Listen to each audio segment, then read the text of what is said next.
Donc, l'idée, c'est que je vais vous expliquer ça, donc comment merger les deux fichiers. Et ensuite, une fois que ce sera fait, donc, bah, ça va se dérouler comme un atelier, vu que c'est une petite semaine bonus. Et je vais continuer, moi, à faire des objets pour mon perso, par exemple, en vous montrant des techniques euh, sur ZBrush. Et en fait, même avant ça, je vous invite à me poser des questions si vous avez des questions par rapport au développement de votre base mesh et de là où vous en êtes arrivé. Mais d'abord, je vous montre vite comment merger les fichiers. Comme ça, vous allez pouvoir importer les base mesh que vous pouvez télécharger, je le rappelle, via le lien que je viens de mettre dans le canal 3D pour les utiliser comme référence pour créer vos base mesh.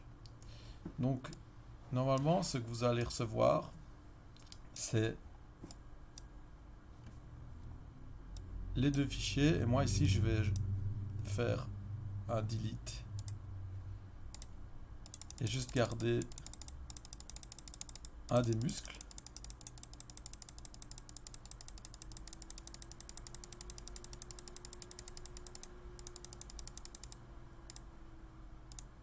Voilà. Donc, disons que ceci, c'est le fichier que j'ai pour travailler, d'accord?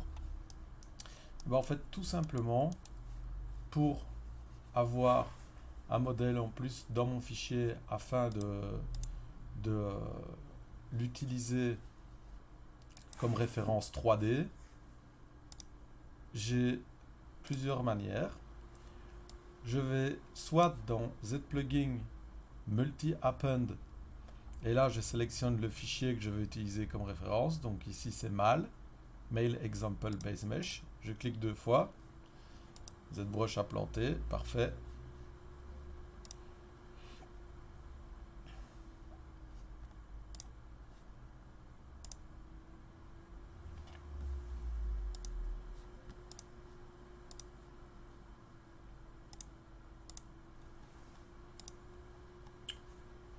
Donc je relance. Normalement vous pouvez repasser sur le direct si c'est coupé.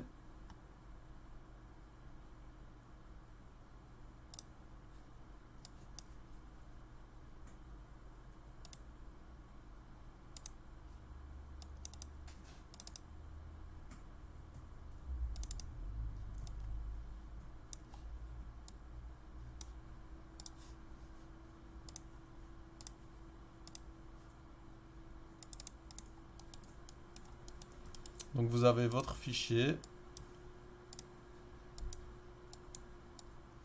Et alors je vous montre l'autre technique du coup. Je sais pas pourquoi il a planté la première fois. Vous allez dans Load Tool, ici en haut à droite. Et là vous prenez Mail, si vous êtes avec le mail, ou Female si vous êtes avec la fille, si vous faites une fille. Et alors ce qu'il a fait, c'est que vous voyez que maintenant j'ai mon personnage que moi j'utilisais. Je vais le différencier pour vous voyez. Donc ça c'est mon premier perso sur lequel je travaille et vous avez le vôtre. Et là il m'a importé le fichier, le tool que je viens de faire en load. Et alors tout simplement quand je suis dans mon fichier, pour l'avoir avec moi pour travailler, je viens dans Append ici et je l'ai qui est affiché en dernier. Vous le voyez là.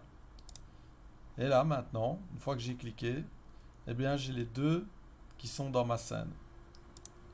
Alors là, pour moi, c'est plus ou moins simple parce qu'ils ont tous les deux la même taille. Mais c'est possible que mon fichier n'ait pas la même taille que le vôtre. D'accord? Mon bonhomme est peut-être beaucoup plus petit ou beaucoup plus grand que le vôtre.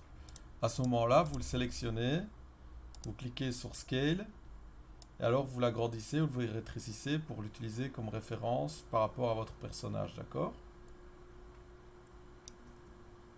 Alors, cette référence de base mesh, que ce soit pour l'homme ou pour la femme, vous avez le droit de les utiliser de la manière que vous voulez, donc ou en le mettant à côté, en le tournant, etc. et puis en bossant sur votre propre mèche, ou bien en l'utilisant, je vais dire, comme une sorte de gabarit et en le laissant au centre du monde.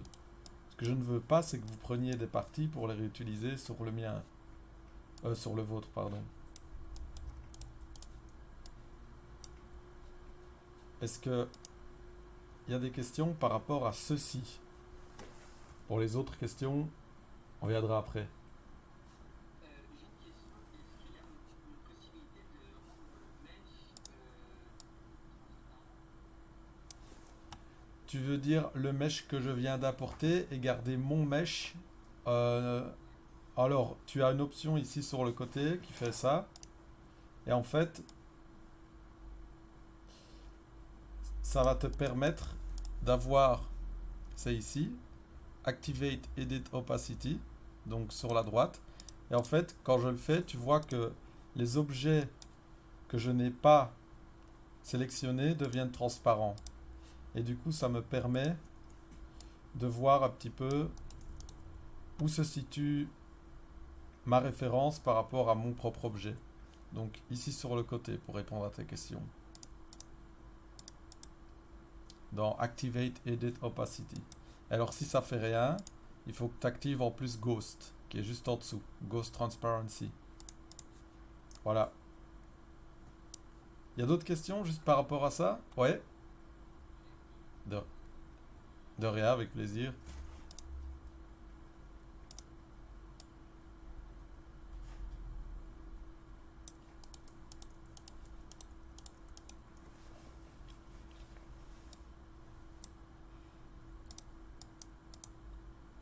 Non, non.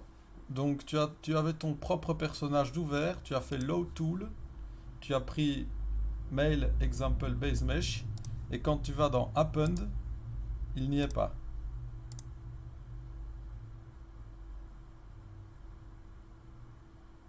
C'est ton fichier que tu dois ouvrir, pas le mien. Non, non, c'est ton fichier avec ton personnage que tu as déjà fait. Et alors, dedans, tu fais Load Tool et tu prends mon fichier qui s'appelle Mail Example Base Mesh. Ou Female si tu fais une femme, ça va?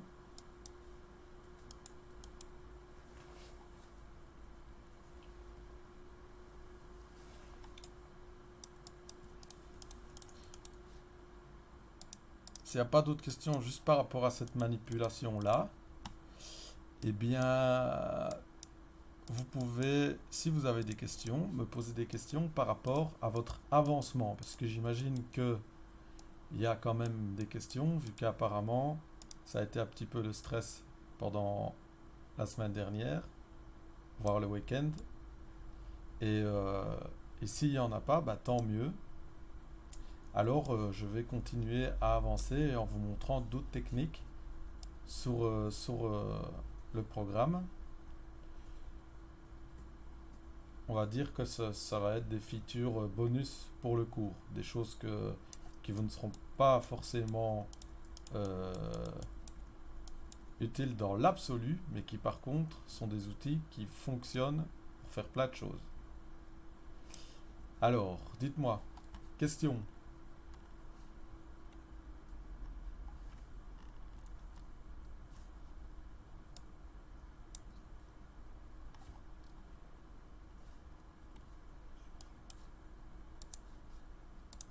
Oui,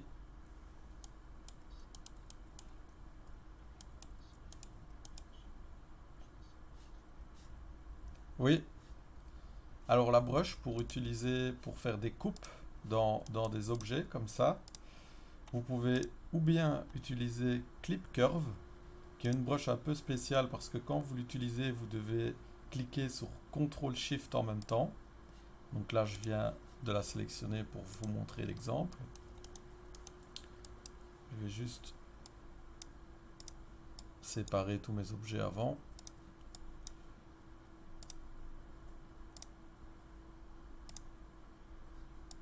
Voilà.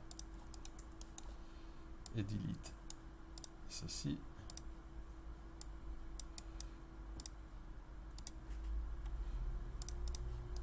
Donc voilà, donc là ici par exemple, pour ma chaussure, si je veux avoir une semelle bien plate, je prends l'outil qui s'appelle Clip Curve, qui est ici au-dessus. Donc si vous ne le trouvez pas, vous notez C, et puis après, vous l'avez qui est isolé là. Donc j'ai Clip Curve, de sélectionner, il me met le message, mais oui.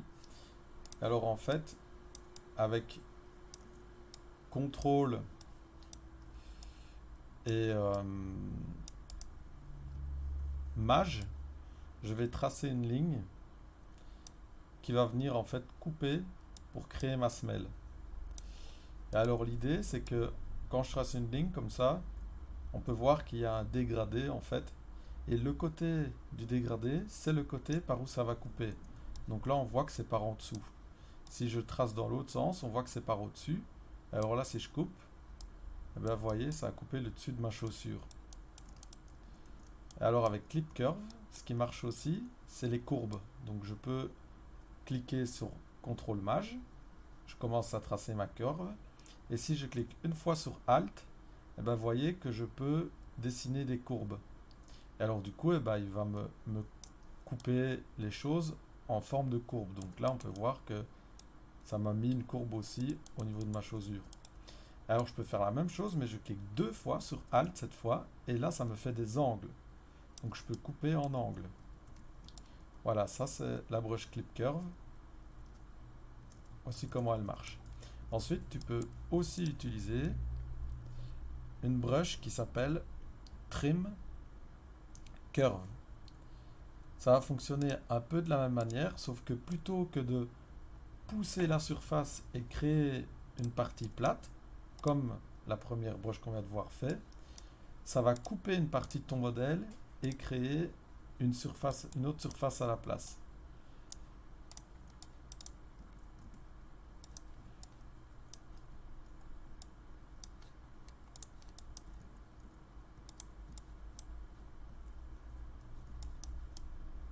Donc dans les faits, on dirait que ça marche de la même manière, mais en fait pas du tout, parce que là, il m'a réellement coupé la chaussure et créé des nouveaux polygones. Alors que Clip Curve, lui, si je le fais, oula, eh ben on voit qu'en fait, il fait que pousser ma surface, et parfois ça crée des artefacts dans ce genre-là, que tu ne veux pas forcément selon les coupes que tu fais. Donc pour la chaussure, pour faire la semelle, Clip Curve ça marche bien parce que ça fait rarement des artefacts. Mais par contre, si ça en fait, je conseille plutôt d'utiliser Trim Curve, qui fonctionne de la même manière avec CTRL et Maj, mais par contre, qui a un effet différent par rapport à ta topologie, parce que lui, il va couper le modèle et recréer une nouvelle surface à la place. Oui.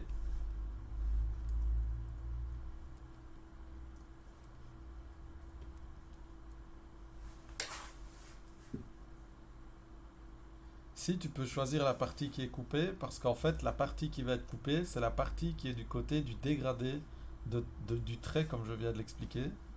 Donc là, si je trace un trait, il y a une partie dégradée. Et bien, la partie qui est de ce côté, c'est la partie qui va être coupée. Alors que si je trace dans l'autre sens, ici, c'est le dessus de ma botte, d'accord? Si c'est comme ça, c'est le dessous. Si c'est comme ça, c'est le dessus. Et c'est pareil pour l'autre brush qui s'appelle Trim Curve. Elle fonctionne de la même manière à ce niveau-là. Voilà. Donc, si vous avez d'autres questions, n'hésitez pas à m'interrompre. Je vais, pendant ce temps, faire un chapeau à mon bonhomme en utilisant toutes les techniques que je vous ai montrées jusqu'à présent, en les mélangeant. Comme ça vous fait un rappel de ce qu'il y a moyen de faire sur le programme. D'accord? Donc moi, je vais lui faire un petit chapeau de cow-boy. Oui, je t'écoute.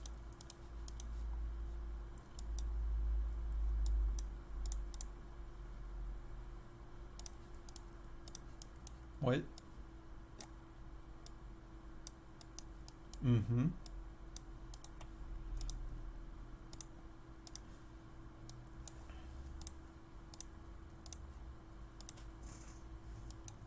Oui, donc par exemple, ici, mes deux jambes, moi, elles sont déjà séparées, d'accord? Donc ce que je vais faire, c'est que je vais les attacher pour t'expliquer.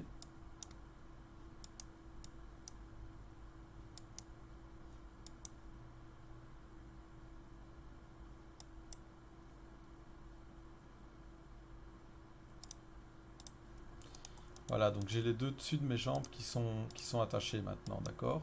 Donc si j'active la symétrie et que je veux les bouger toutes les deux, elles bougent toutes les deux. Si je veux en bouger qu'une, bah, tout simplement, je désactive la symétrie, je masque la partie que je ne veux pas bouger, et alors il n'y a plus que la partie qui doit bouger, qui bouge. Et alors, si je dois juste remettre cette partie-là comme ça, bah, je fais comme ça. Et puis pour récupérer l'autre objet, bah, je retrace mon masque dans le vide.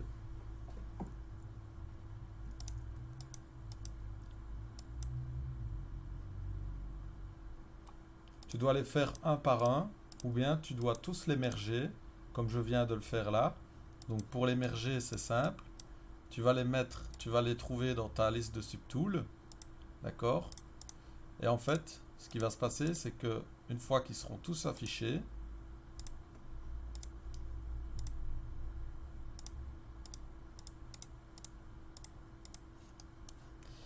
tu vas faire ici en dessous merge down, d'accord? Ou bien tu peux faire un merge visible, mais alors ça va te créer un nouveau subtool et tu vas devoir réimporter le subtool comme je viens de montrer pour les autres fichiers. Donc merge down, ça va juste prendre l'objet qui a au-dessus et le merge avec l'objet qui a en dessous. Donc il va te dire êtes-vous sûr, tu mets oui.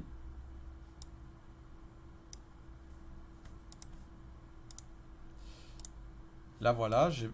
Oui, oui tu peux. Oui, oui, je vais le montrer. Oui, oui, je vais te montrer.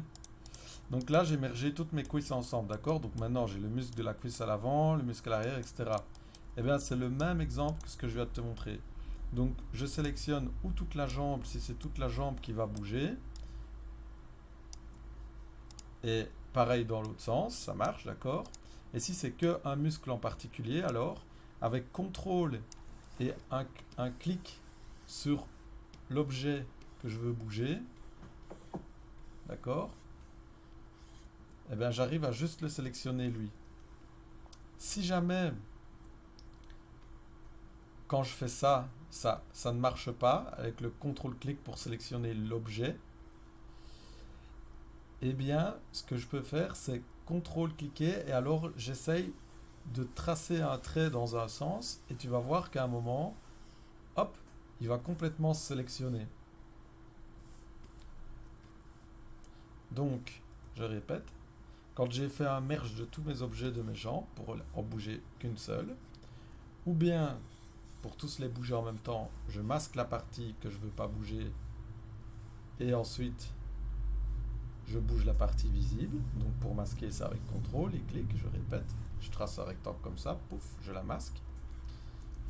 Ou bien je sélectionne juste le muscle que je veux bouger en faisant un CTRL-clic sur le muscle et en traçant une ligne, peu importe la direction. Tu vois que là mon gizmo tourne parce qu'en fait avec ma main je suis en train de tourner autour de mon muscle là, d'accord? Mais c'est pour te montrer que je peux tracer une ligne dans n'importe quel sens. Et alors après j'ai juste ce muscle là de sélectionner et je peux le déplacer. Une fois que tout ça c'est fait, si je veux reséparer mes objets, eh bien pareil, je sélectionne le muscle que je veux séparer de mon objet, donc de mon merge, avec CTRL-clic. Et alors, je vais faire un move qui m'a perdu, voilà. Et alors, une fois qu'il est sélectionné, ici au-dessus de Merge, j'ai l'onglet Split. Comment est-ce que je fais pour avoir les deux d'ouvert et pas qu'il y en ait un qui se ferme quand j'ouvre l'autre? Je laisse Maj d'appuyer quand j'ouvre un nouveau panneau. D'accord? Quand j'ouvre un panneau comme ça avec des boutons, si j'ai Maj d'appuyer, ça me permet de garder les autres panneaux que j'ai ouverts avant d'ouverts.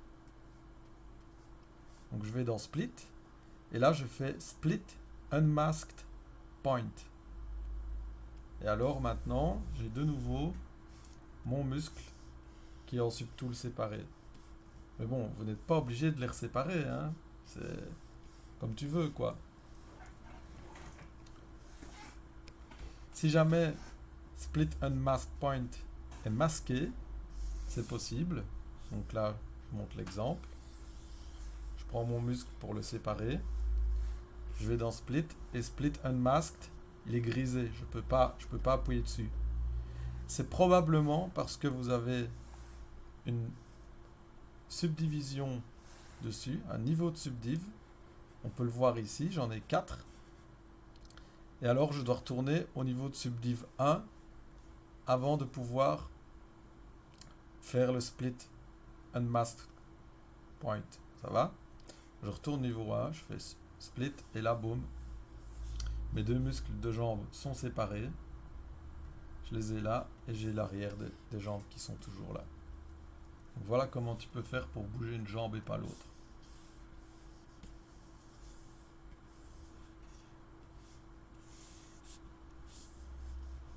Alors ici, pour faire mon chapeau, je répète, hein, si vous avez des questions, vous m'interrompez, il n'y a pas de problème. Pour faire mon chapeau, je vais faire juste 2 cylindres. Hop. Je les duplique avec CTRL. Donc CTRL et je déplace. Je vais lui faire un scale.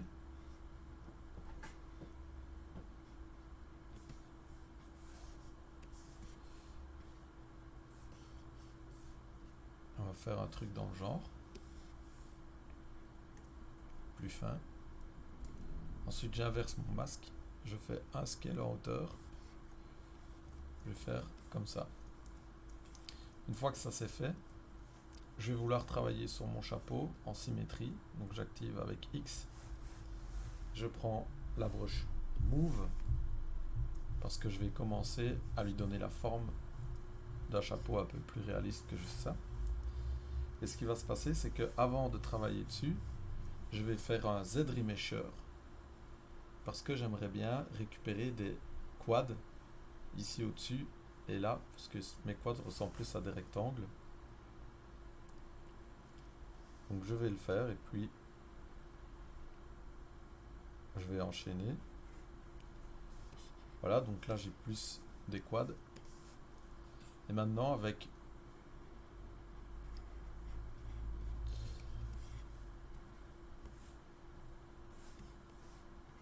la broche Move, donc c'est juste la broche Move,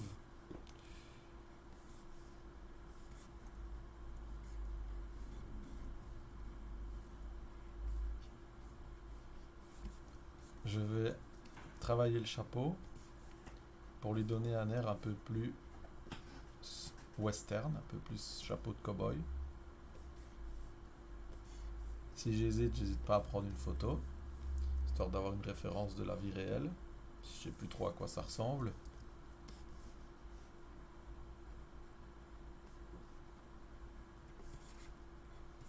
Voilà. Ce que je vais faire, c'est que je vais un peu masquer les bords ici. J'aimerais bien voir si je peux les replier pour un peu donner... Voilà, j'inverse mon masque. Donc j'ai masqué avec CTRL. Hein. Alors j'inverse mon masque pour pouvoir essayer de les replier dessus.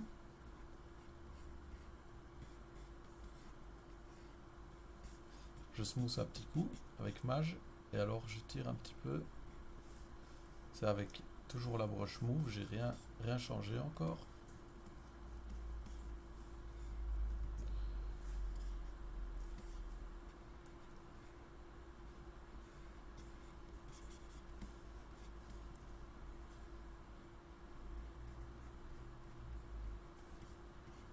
Oui.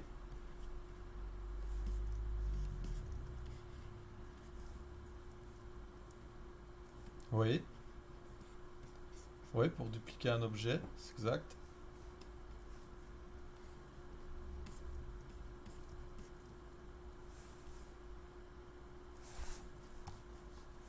Oui.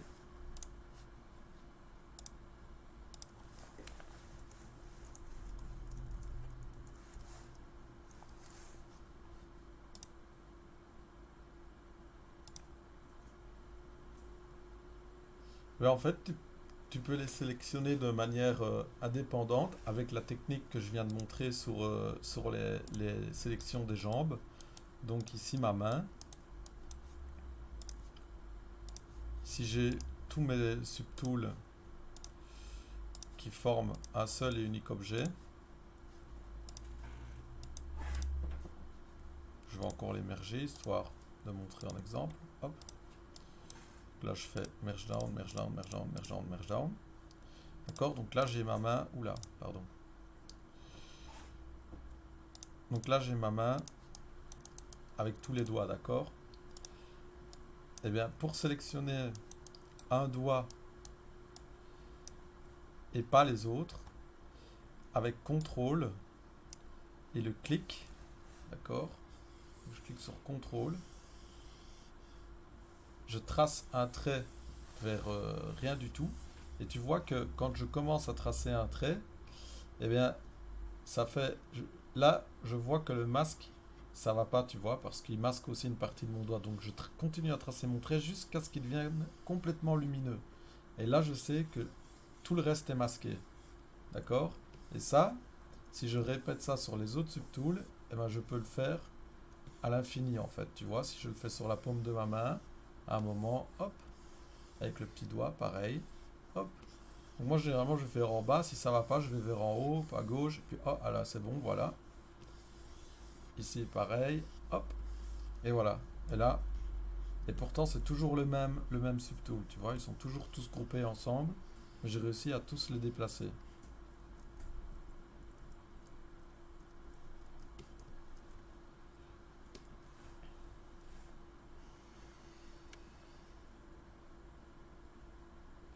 Ici pour mon chapeau, oui.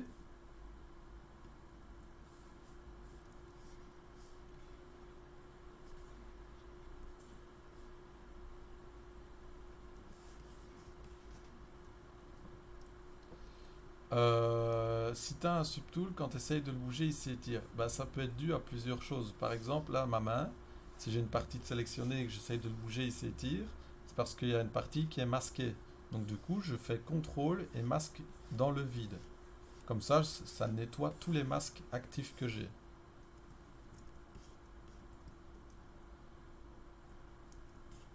Ça s'étire toujours. Bah, il y a plein de choses qui peuvent faire que ça s'étire toujours, donc il faut que je vois ton écran. Est-ce que tu peux me faire un partage d'écran?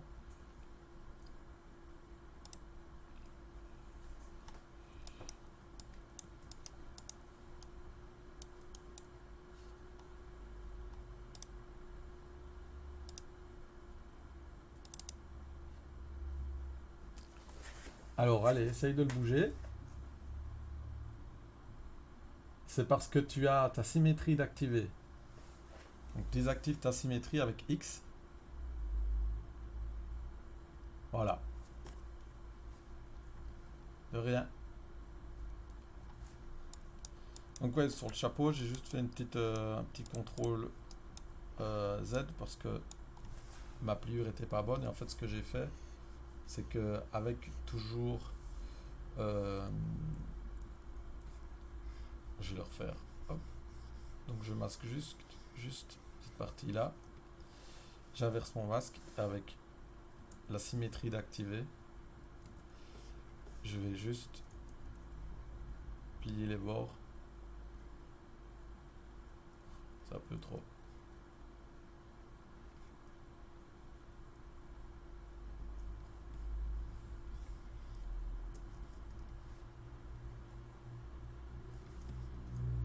Voilà. Pour essayer de récupérer plus une shape réaliste de chapeau de cow-boy.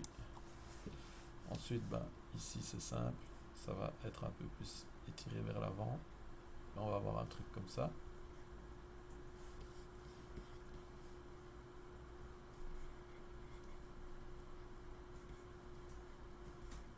Faut pas abuser non plus.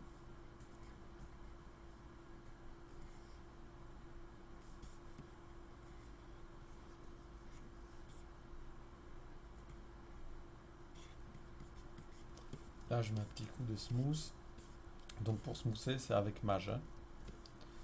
Si jamais quand vous smoothez, il se passe rien, c'est parce que ou vous n'avez pas le subtool en question de sélectionner, ou bien parce que vous avez trop de résolution sur votre objet. Donc il y a trop de polygones. Si vous avez trop de polygones, ou bien vous faites un Dynamesh dans une résolution plus basse, ou bien un Z-Remesher dans une résolution basse aussi.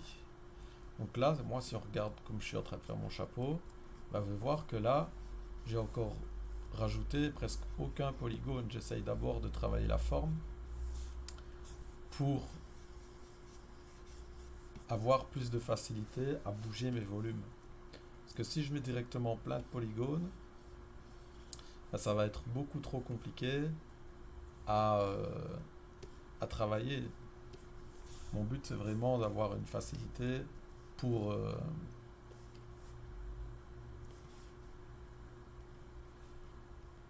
avoir la shape correcte dès le départ. Si je mets tout de suite trop de polygones, ça va être trop compliqué à smoother, etc. et à travailler pour trouver les bonnes formes.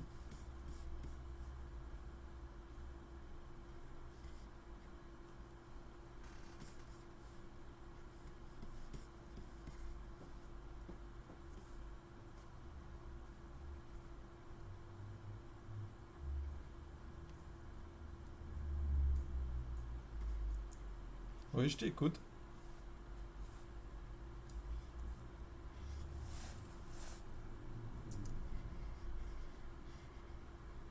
Bah, je vais te montrer sur mon chapeau tout de suite. Donc en fait, pour faire un trou dans un objet, il y a plusieurs techniques comme d'habitude, hein. Dans ZBrush, on l'a remarqué, il y a souvent plusieurs techniques. Je vais en montrer une ou deux.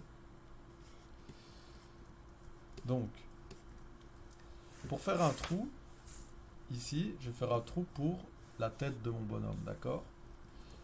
Donc, si je veux faire un trou qui passe pas à travers mon objet, donc c'est juste un trou tout simplement, bah, il me suffit qu'à masquer et puis après à bouger la zone dans laquelle je veux un renfoncement comme ça, d'accord? Là j'ai juste masqué et puis j'ai inversé mon masque et je n'avais de contrôle que sur la partie qui était pas masquée. Si je veux faire un trou qui passe complètement dans mon objet, donc un trou bien net, eh bien je peux par exemple append un cylindre, d'accord? Je vais garder mon chapeau d'actif. Et alors mon cylindre, c'est ce qui va déterminer mon trou. Donc ce que je fais, c'est que je lui donne la taille du trou que je veux avoir et je le mets à l'endroit où je veux avoir le trou, d'accord? Donc imaginons que c'est ici dans mon chapeau. Une fois que je l'ai mis à cet endroit-là, ce que je vais faire, c'est que je vais juste afficher mon chapeau et le cylindre parce qu'il n'y a que là-dedans que je veux un trou. Tous mes autres subtools, je les affiche pas. Alors pour ce faire, je clique sur Mage et le petit œil et tu vois qu'ils se mettent tous en cachet et alors j'ai plus qu'à aller réactiver mon cylindre et mon chapeau. Une fois que ça c'est fait, eh bien je vais aller sur mon chapeau et cliquer sur les deux petits boutons, deux petites sphères là qui sont juste à côté. Ensuite, je clique sur Live Boolean qui est ici en haut à droite, en haut à gauche pardon, pour vous aussi d'ailleurs. Je vais te remontrer, c'est pas grave. Tu dois avoir absolument Live Boolean d'activer. Donc, n'oublie pas d'aller activer ce bouton-là. Et ici, donc sur mon cylindre, parce qu'il est en dessous de mon chapeau dans ma liste de subtools, je vais cliquer sur les deux petits boutons qu'il y a ici à droite. Donc là, tu vois que j'ai plusieurs boutons et en fait, ça, c'est des boutons qui me permettent de faire des opérations booléennes. Mon chapeau, je touche pas, je laisse le premier, d'accord?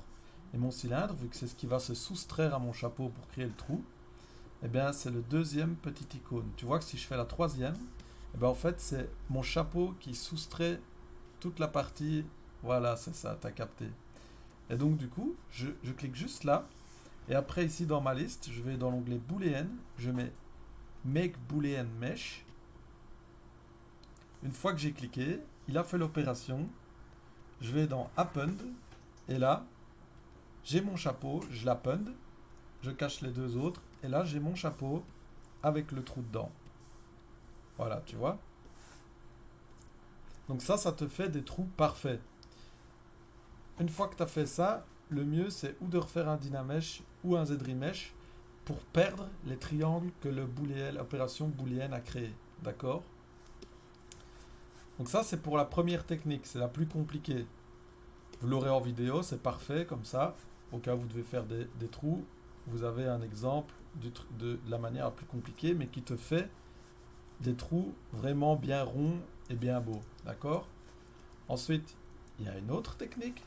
Donc je vais delete le chapeau avec le trou et en refaire un dans le nouveau. L'autre technique, elle est toute simple. D'accord? Mon chapeau ici, je vais lui ajouter de la subdivision, donc comme je viens de faire. Et avec la brush qui s'appelle Snake Hook et ma symétrie, je vais juste faire quelque chose dans ce genre là, d'accord? Je vais créer le trou moi-même. Je désactive la symétrie et en fait mes deux parties ici, elles doivent absolument se rentrer l'une dans l'autre. Donc je vais masquer une à des côtés et je vais rentrer l'autre dedans comme ça, d'accord? Et ensuite, quand je fais une opération, un Dynamesh, pardon, eh bien tu peux voir qu'en fait, il m'a créé un trou directement à l'endroit où j'ai rejoint les deux parties de mon mesh. Et maintenant, j'ai un trou dans mon chapeau aussi.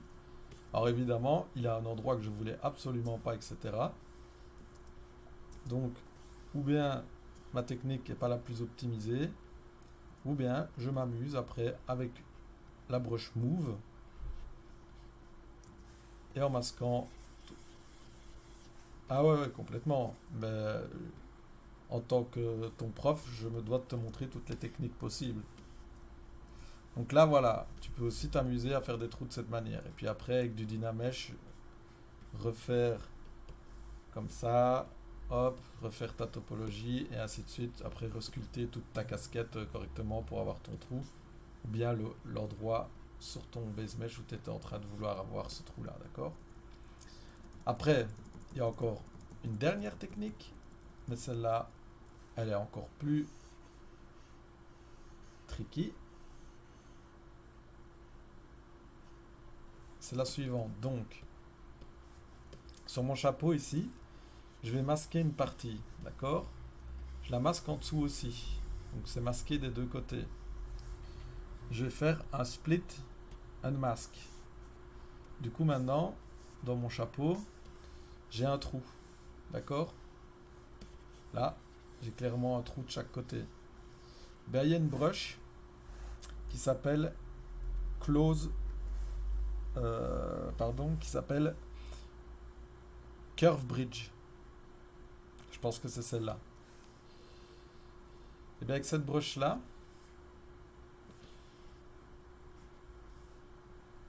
on va voir si ça marche, voilà. Avec cette brush-là, je peux créer des ouvertures dans mon modèle aussi.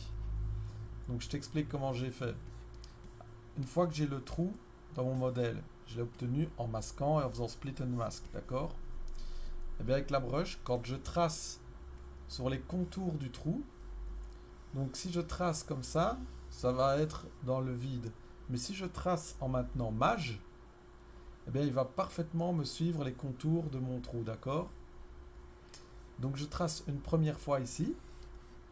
Ensuite je trace une deuxième fois en dessous, pareil, en maintenant mage, majuscule. Et là, on peut voir que il m'a fermé complètement le trou que j'avais dans ma topologie. Et j'ai maintenant un trou dans mon chapeau que je vais pouvoir venir sculpter si j'ai envie de le sculpter. Je refais un petit ZRemesh histoire de récupérer des polygones carrés.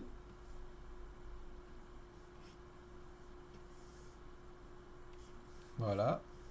Je fais un divide. Et là, tu vois que, hop, si je bouge la topologie, pareil, j'ai un trou dans mon chapeau.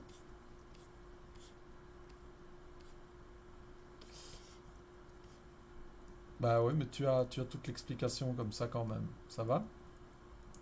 Donc ça, c'est en faisant un trou d'abord dans la topologie en le masquant et en utilisant la brush qui s'appelle Bridge, Curve Bridge, pardon.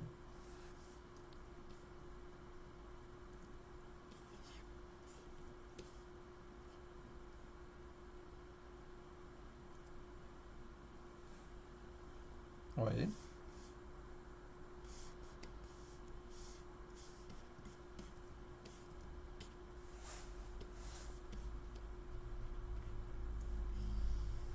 Regarde, tu vois là, des picots, je peux en faire très facilement en fait.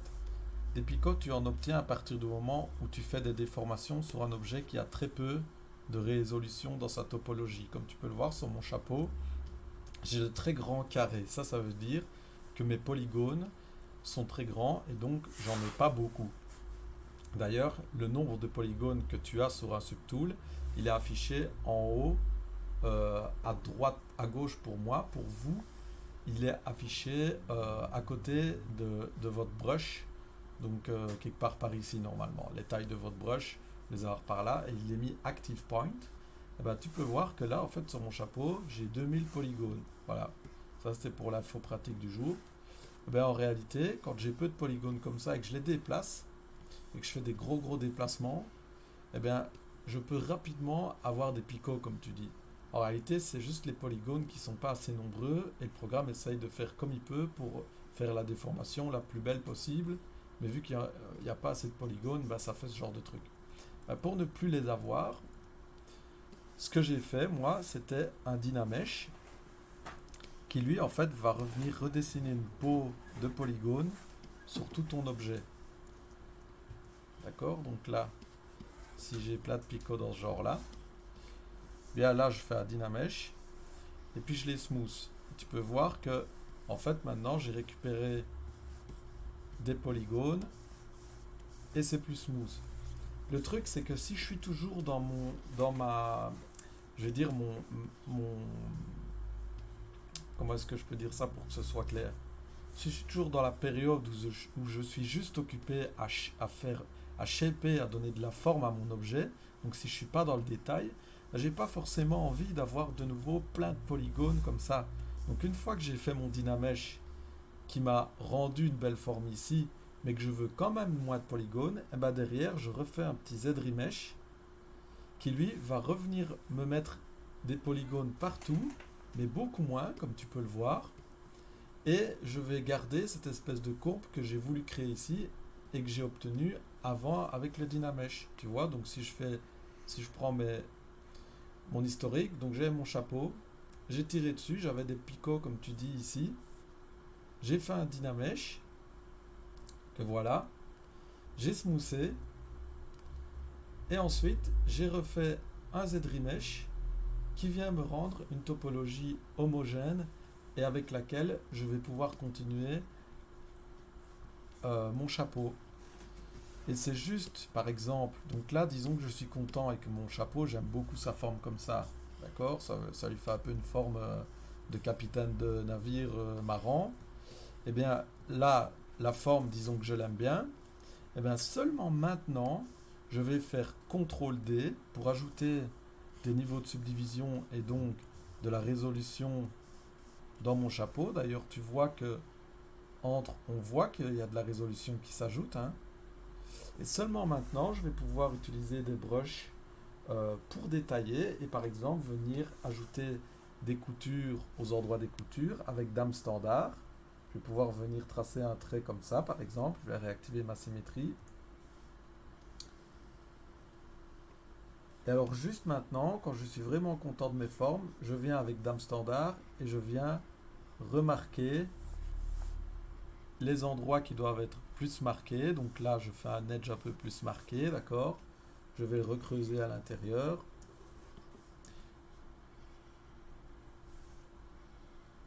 Voilà, pour avoir quelque chose de plus net, tu vois? Et alors si je veux, donc si quand je trace mes traits, je tremble un petit peu, en fait, ce que je peux utiliser, c'est ici au-dessus, dans Stroke, je vais dans Lazy Mouse et j'active Lazy Mouse. Et alors, Lazy Step, je le monte un petit peu. Et en fait, maintenant, pardon, c'était pas Lazy Step que je devais monter. Hop, je le redescends. C'est Lazy Radius. Et alors maintenant, quand je trace, bah, tu vois que derrière ma souris, il y a comme un petit trait rouge. Et en fait, ça me permet de tracer de manière beaucoup plus juste, sans trembler. Donc si j'augmente encore le Lazy Radius, il devient vraiment grand. Et là, je peux vraiment faire des grandes courbes sans trembler et avoir quelque chose de net. Donc là, je l'ai mis pour faire le dessus. Et en gros, ce que je fais, c'est que je trace l'intérieur du chapeau comme ça. Hop. Et ça me permet d'avoir des lignes qui sont bien plus nettes que si j'ai pas le Lazy Mouse d'activer. Et là, je le complète.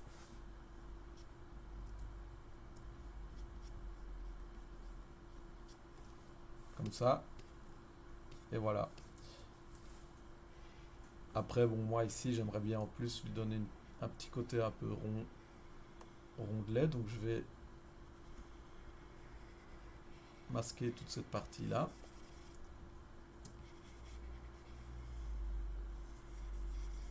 Inverser le masque avec CTRL, clic dans le vide. Et alors là, avec Move, je vais juste pouvoir faire un petit ploup comme ça. Puis je polish. Je polish encore. Et là maintenant, ça me permet d'avoir un dessus de chapeau qui est un peu rond comme ça. Et j'aime bien, si je veux, je peux le rentrer un petit peu. Et là, tu vois que c'est revenu un peu faire des dégueulasseries au niveau de mes formes. Donc j'inverse mon masque et je peux venir resmousser. Et puis après, bah, c'est des micro-ajustements. En gros, ce qui va se passer, c'est qu'avec la broche Move, je vais venir remettre ma ligne correcte pour qu'elle soit plus belle quand on la regarde, plus homogène. Et là voilà, j'ai un dessus de chapeau qui est un peu arrondi, etc. Donc là sur mon modèle, pendant que je travaillais, j'ai pas compris d'où. J'ai fait 2 trous dedans. Sûrement que c'est 2 trous qui se sont créés quand j'avais quand je t'ai fait l'exemple. Bah, tout simplement, ce que je peux faire, c'est que je vais supprimer mes niveaux de subdivision, d'accord. Et là, je vais aller dans Géométrie. Alors, dans l'onglet Modify Topology, vous avez un bouton qui s'appelle Close Holes. Et ça, hop, ça vient fermer les trous dans un modèle. Donc là, j'avais 2 trous, je les ai plus. Voilà.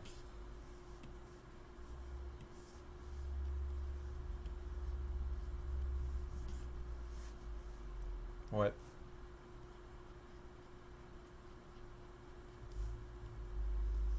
Ouais. Et puis après, tu vas dans Append, quand tu l'as créé. Et dans Append, c'est le dernier subtool qui est disponible. Donc moi, il est toujours là d'ailleurs, c'est le chapeau qui est là. Et alors, il va apparaître dans ta liste, mais il va pas pour autant faire disparaître ton ancien objet et le cylindre que tu auras créé, d'accord. Donc, c'est à toi de t'en occuper et de les delete si tu veux les delete ou de les mettre dans un nouveau folder que tu vas garder pendant que tu fais ton sculpt sur le côté. Donc, en fait, une opération booléenne en 3D, c'est une opération de calcul qui va te faire ou additionner plusieurs objets en 3D. Donc par exemple, si c'est 2 cylindres, eh ben, il va prendre les 2 cylindres. Attends, hop, comme ça, je les active tout. Si c'est 2 cylindres comme ça, tu vois que là j'ai 2 cylindres, hop. Eh bien, bon, moi j'ai une add-on que j'ai développée là, mais vu que je te fais l'exemple, je vais l'utiliser, ça va aller plus vite, d'accord. Et en gros, les 2 cylindres, qu'est-ce qu'il fait? Eh ben, il les additionne là. Tu vois maintenant, ma topologie, ça fait comme avec un Dynamesh en fait. Et en gros, une opération booléenne, si tu veux, c'est les opérations en 3D qui te permettent ou bien d'additionner des objets comme ça, ou bien de les soustraire les uns par rapport à l'autre. Ça, c'est le nom qu'on donne à ce genre d'opération. Alors évidemment, si j'avais mis l'autre cylindre en mode soustraction, comme ça, eh ben, tu peux voir que en fait, j'aurais fait un trou dedans. Comme ça, d'accord? Et là, bah, si je clique sur Live Boolean et puis après Make Boolean Mesh, etc., bah, je vais la voir. Après, quand tu es souvent dans cette broche et que tu fais des modèles où tu utilises souvent des opérations booléennes, euh, bah voilà, moi j'ai développé un plugin. Là, je fais mon petit commerce, mais je l'ai mis en vente et voilà, tu vois, ça va beaucoup plus vite comme ça pour faire des objets, quoi. D'ailleurs, on l'a fait à deux avec Vince. Si jamais vous voulez nous payer des vacances à Tahiti, faites-vous plaisir. Ouais, on a dû télécharger Ouais, il y a des gens qui l'ont piraté, donc il est peut-être sur CG Pierce. Mais bref, tu vois qu'en un clic, tu peux avoir très rapidement ton opération booléenne là avec Perfect Bool. Hashtag rendez-nous riches.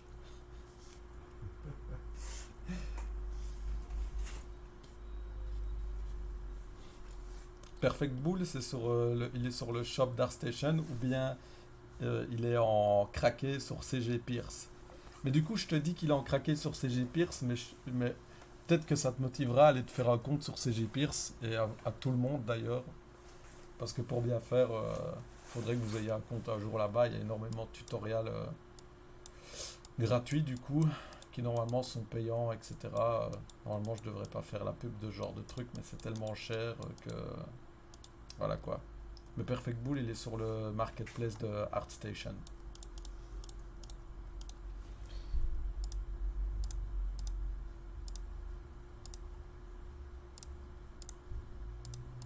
J'ai retourné à mon chapeau. T'as compris pour l'opération booléenne, là, j'imagine du coup. Nickel. Faut bien penser, après avoir fait l'opération booléenne et apporter ton objet, à faire ou un Dynamesh ou un ZRemesh parce qu'en fait, tu ne veux pas travailler avec des triangles dans ZBrush. ZBrush gère très très mal les triangles. D'ailleurs là, vu que j'ai fait un close all, j'en ai sur mon chapeau, ben, je vais directement faire en sorte de ne plus les avoir avec un ZRemesh. Et voilà. Donc ici, bah, sur mon chapeau, pareil, je continue. Euh, je vais, vu que j'arrête pas de faire des allers-retours, je me perds un petit peu. Hop, je m'étais arrêté quelque part ici. Voilà, parfait.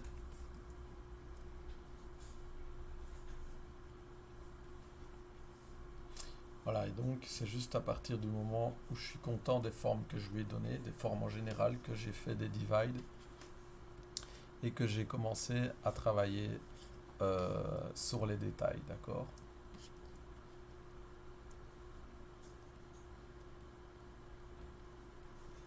Et depuis tout à l'heure, vraiment, j'ai tout fait presque qu'avec la broche Move. Et bon, juste pour la ligne de détail, pour montrer qu'on passe dans les détails, j'ai utilisé Dame Standard, mais en réalité, quand vous êtes dans la recherche de volume, comme pour vos muscles, etc.,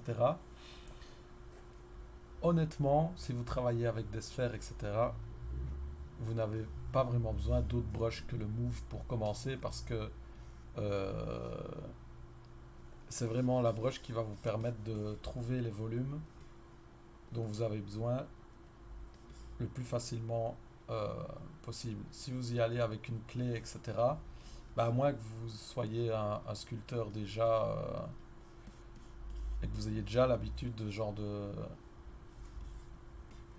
travail, donc qui est plutôt de manière additive, vu que la broche clé, elle va venir en fait ajouter de la matière sur votre sphère, et bah, c'est plus compliqué quoi, de cette manière. Alors qu'avec le move, bah, c'est vous qui impactez directement la géométrie et vous voyez vraiment où vous vous placez.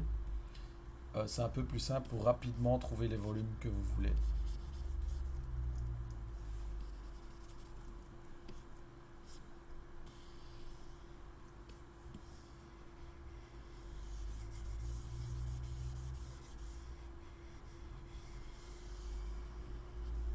Oui.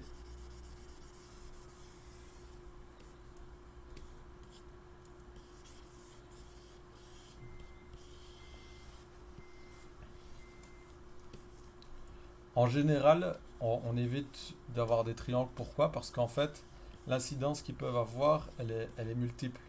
Dans ZBrush, principalement, euh, le programme gère très mal ce genre de choses parce que, par exemple, pour diviser un triangle, eh ben, tu dois forcément créer un sommet à l'intérieur de ce triangle quand tu fais des divisions pour chacun des edges. Parce qu'un triangle, c'est 3 edges. Donc si tu veux le diviser, bah, pour rester dans un nombre qui est exponentiel, tu dois le diviser par 3. Et du coup, bah, tu crées un sommet à l'intérieur de ce triangle. Et plus tu crées des sommets dans ZBrush, plus tu as de chances que ce soit compliqué d'avoir des détails qui soient lisses, en fait. Parce que tu vas avoir plein de sommets sur, par exemple, une surface qui doit être plate. Donc dans ZBrush, c'est pour ça qu'on évite d'avoir des triangles. D'ailleurs, ZBrush, par lui-même, à moins de créer des trous comme j'ai fait tout à l'heure, ou bien de faire des décimations master, enfin, d'utiliser des outils très spécifiques, il ne crée jamais de triangle. Donc, il fait tout. Dynamesh et ZRemesh, c'est toujours des quads qu'il va te créer parce que le programme est basé sur les quads. Donc ça, c'est pour la première chose. Dans ZBrush, ça crée quand même pas mal de problèmes au niveau de l'homogénéité de tes surfaces. Et après, en général, quand on fait je vais dire des assets qui doivent être animés, donc je précise, hein, qui doivent être animés, on évite aussi les triangles parce qu'en fait, quand tu as un triangle, par exemple, dans une pliure de bras ou un dessous de bras, un genou, par exemple, eh bien, en fait, ça va beaucoup plus mal se plier que si tu avais des quads. Donc, quand tu as un quad, si tu veux, le quad, c'est un carré. Donc, si tu assembles trois carrés ensemble et que tu essayes de les plier, bah, en suivant la ligne des edges, ça va se plier beaucoup plus facilement. Alors que si tu as des edges en plus qui les coupent en triangles, eh ben, tu vas avoir 6 triangles à la place de 3 quads. Et en fait, les edges qui composeront ces quads-là et qui créeront des triangles, eh ben, ils vont venir interférer dans le fait que ça se plie d'une manière smooth ou non. Voilà pourquoi on évite d'avoir la plupart du temps des triangles dans des objets qui se plient. Après, tu as par exemple des personnes qui font beaucoup de hard surface. Donc ça veut dire que c'est des objets qui sont composés de matière dure. Donc par exemple des pistolets, etc. Eh bien là, ça arrive assez souvent qu'il y ait beaucoup de triangles qui soient tracés et qui soient là. Et ça, c'est assumé, c'est normal. Parce qu'en fait, une matière comme un pistolet, bah, sur un pistolet, il y a très peu de parties qui vont être bendables comme un bras ou un coude, tu vois. Donc là, si mon cylindre c'est un coude, et bien en fait, le fait d'avoir des quads comme ça, tu vois que je peux le bender avec une déformation qui est homogène. Alors que si j'ai des triangles qui viennent se perdre ici dedans, tu peux me croire que ça n'ira pas du tout comme ça. Et je vais te montrer l'exemple tout de suite. Donc là, tu vois que si je plie cette partie, toute la partie arrière de mon coude, il y a une déformation, mais elle est homogène, d'accord? Et elle est facile à faire parce qu'il y a des edges qui se regardent et qui sont parallèles. Alors que si tout mon cylindre ici, il était composé que de triangles, donc comme ça, voilà, là c'est que des triangles, d'accord? Et bien, si je veux faire la même déformation, tu vois ce que ça fait? C'est horrible. Donc voilà pourquoi on essaye en général d'avoir plutôt des quads que des triangles. Et pourtant, tu vois qu'ici, si je prends 2 triangles, ils forment un quad, hein. Tu vas me dire, ouais, mais vous avez moins de résolution, etc. Je peux te le refaire avec plus de résolution, tu verras que ce sera la même chose. Donc là, voilà, j'ai plus de triangles. Et pareil, c'est horrible. C'est super dur d'avoir une déformation homogène quand on n'a que des triangles, d'accord? Mais ça, c'est que pour des objets qui doivent être animés, qui vont être pliés, etc. Si tu prends par exemple un pistolet, eh bien, tu peux avoir beaucoup plus de triangles parce qu'un pistolet, bon, s'il est animé, disons que ça c'est mon canon, d'accord? Je vais reprendre des quads. Disons que ça c'est le canon de mon pistolet. Et ça, c'est la partie du dessus qui sert à recharger, d'accord? Eh bien, dans ce cas-là, le gun, ce qui se passe, c'est que c'est la partie du dessus, mais entièrement qui est animée, d'accord? Il n'y a pas de déformation, en fait. L'objet ne va jamais se plier de manière smooth, on va pas le faire se plier comme un coude ou comme une paella ou comme de la purée. Il reste dur, en fait. C'est des parties dures qui interagissent les unes avec les autres. Donc, dans ce cas-là, en fait, eh bien, tu peux avoir tous les triangles que tu veux parce que de toute façon, ça n'interférera pas et ça va même te permettre d'aller chercher parfois des petits détails beaucoup plus facilement parce qu'il n'y a rien à faire. Faire des petits triangles, eh bien, ça te permet de- d'aller chercher des petits détails parfois que tu ne peux pas avoir avec juste des quads. D'accord?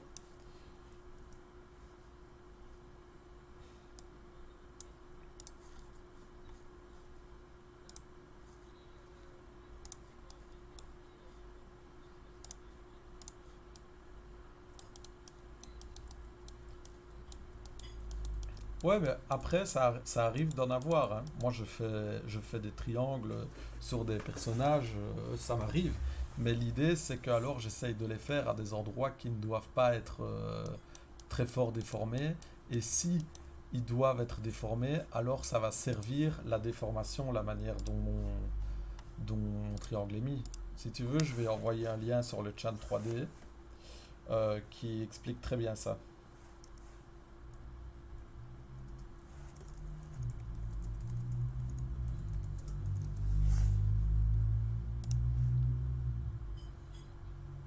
Avec plaisir.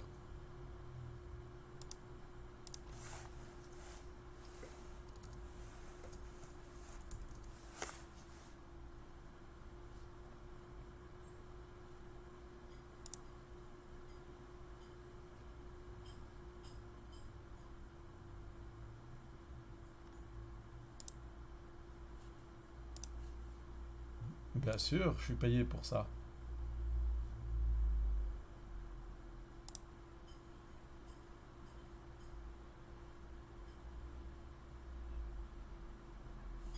Ouais. Mhm.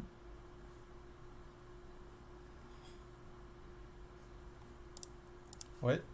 Ouais, tu peux faire une resim, bien sûr. Euh, alors,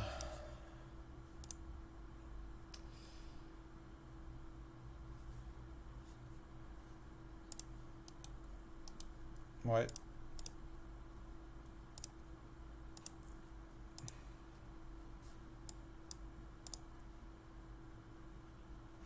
Donc ici, sur mon chapeau, donc une fois qu'il est en symétrie, si je vois la symétrie, c'est juste avec X, d'accord? Si, donc quand il est en symétrie, si je clique sur, donc je vais dans Transform et je clique sur Use Posable Symmetry, et bien à ce moment-là, ce qui se passe, c'est que il a mémorisé euh, euh, attends, parce que ça fait un moment que j'ai pas utilisé ça. Je sais plus si c'est de ce côté-là ou de ce côté-là. Hop. Donc, en fait, je sais qu'il y a moyen de mémoriser donc la position de tous tes vertex dans l'espace et du coup, tu peux avoir ta symétrie n'importe où dans le programme. Mais bizarrement, il ne me l'a pas fait là. Hop, hop.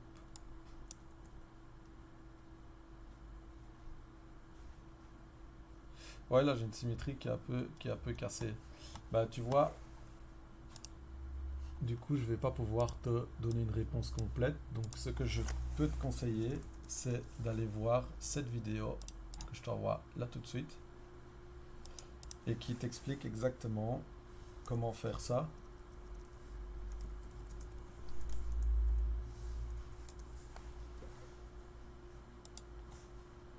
Voilà. Hop. Tiens, donc bah voilà, un parfait exemple. Je suis pas la science infuse de ZBrush, malheureusement. Et moi aussi, j'utilise souvent les Ask ZBrush pour, euh, pour avoir des réponses à mes questions. Donc, si jamais t'as pas la réponse là, euh, écris juste Ask ZBrush symétrie. Et je sais qu'ils ont une vidéo qui est très courte, hein, qui fait 5 minutes, où ils reprennent toutes les possibilités de symétrie dans ZBrush. Mais je pense que le Smart Resim, c'est ce qu'il te faut. Ça va? Oui. Pardon.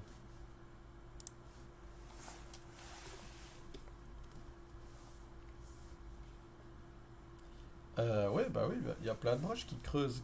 Qu'est-ce que tu veux creuser exactement?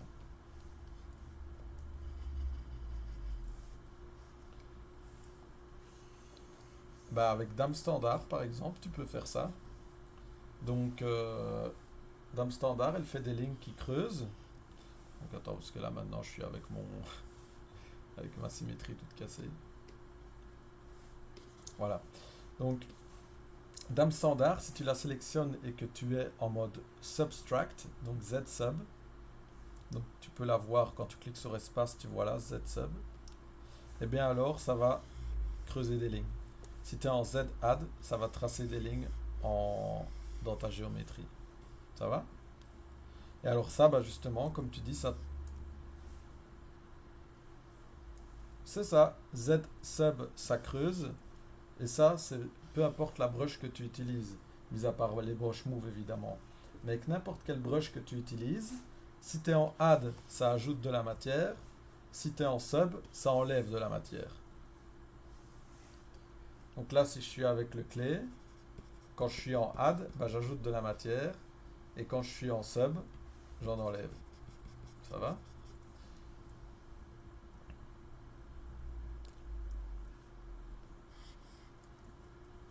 C'est dans Stroke, Lazy Mouse. Et alors, il ne faut pas oublier d'augmenter le Lazy Radius.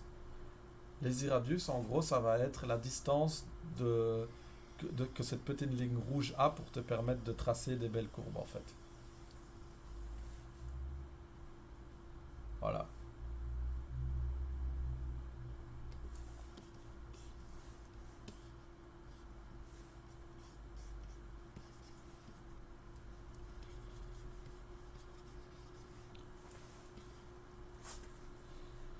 Donc, pour passer du Z add ou Z sub, tout simplement, vous pouvez utiliser le raccourci CTRL quand CTRL, pardon,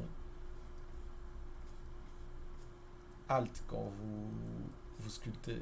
Donc là, si je suis en sub, si j'appuie sur Alt, je vais être en add.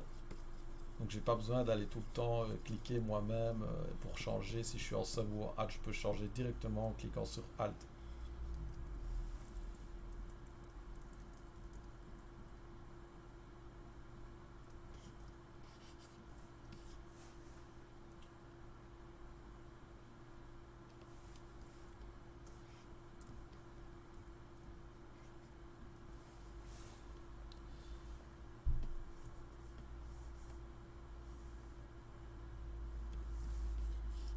Donc là, ce que je vais faire, c'est que je vais creuser l'intérieur de mon chapeau.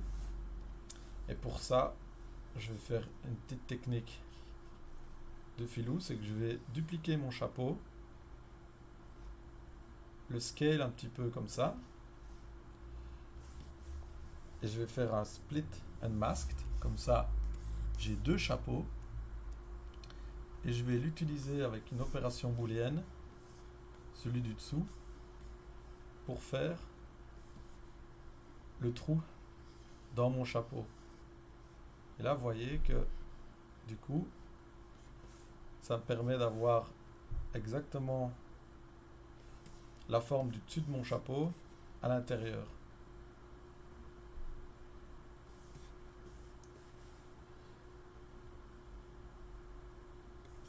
Voilà, comme ça. Et là, je vais pouvoir faire juste un boolean. Je le fais avec le plugin.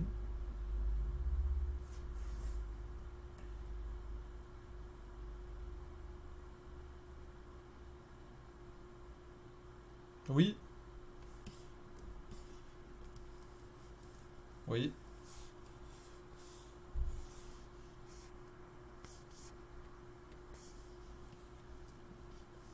Bah, tu fais un Dynamesh. Tu fais un Dynamesh et puis tu refais un ZRemesh pour avoir une bonne topologie. Pas trop sale. Et normalement, ça devrait aller.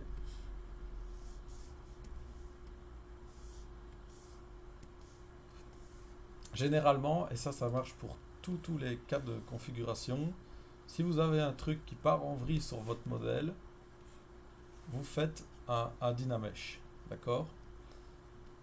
Si vous perdez une symétrie, ou bien vous faites X pour réactiver la symétrie et vous faites un ZRemesh, et alors il va recréer une symétrie dans votre modèle. Là, c'est ce que je viens de faire et ça m'a recréé un modèle parfaitement symétrique. Ou bien vous le recentrez et puis après vous faites un ZRemesh. Parce que là, mon modèle était déjà bien centré dans le monde. Et ça, je vous avais montré comment le faire. C'est avec le gizmo, la petite maison et le marqueur Google là.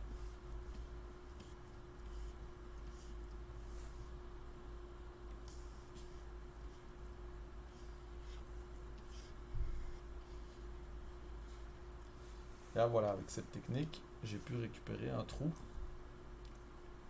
dans le chapeau.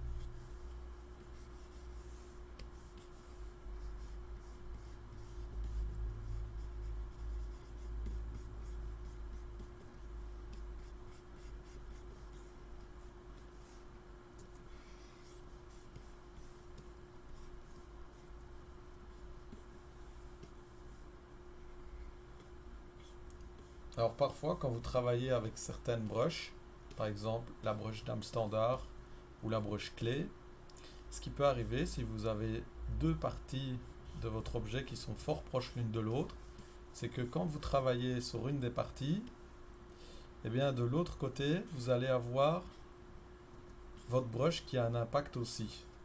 Donc ici, si je suis avec la brush clé par exemple, et que je veux faire tracer l'intérieur de mon chapeau, bah, si je regarde de l'autre côté, malheur, qu'est-ce qui s'est passé? Ma brush a aussi eu un impact sur l'arrière de mon objet. Alors que ça me va pas du tout. Moi, je veux que ça reste comme je l'avais fait avant, quoi. Donc si je fais ça en live, on va voir que, hop, vous voyez, ça me casse complètement mon objet. Donc pour ne pas avoir ça, dans l'onglet brush, vous avez plusieurs options et dans auto masking, vous allez aller cocher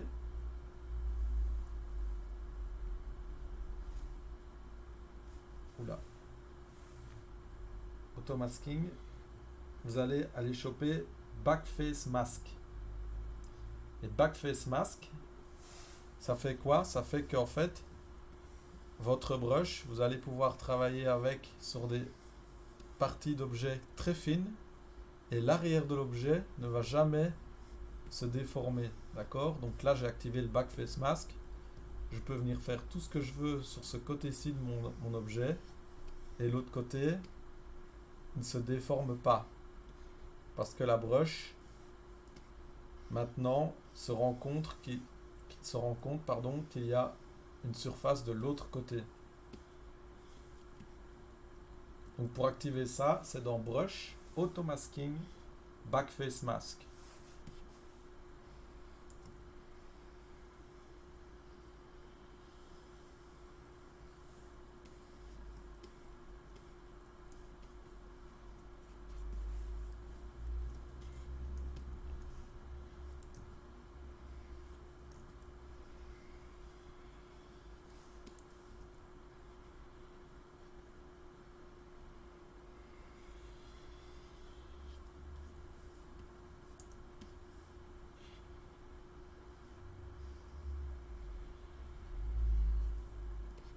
Bah vas-y, personne qui a des questions, donc je suis tout à fait apte à y répondre maintenant si j'en ai la capacité intellectuelle.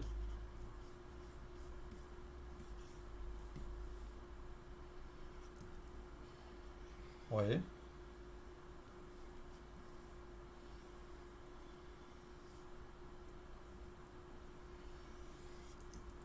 Alors, bah si dans ton objet, je veux dire, si dans ton visage les yeux sont mergés avec la tête, tu vas devoir masquer les yeux et attribuer le matériel à la partie qui n'est pas masquée. Si c'est des objets séparés,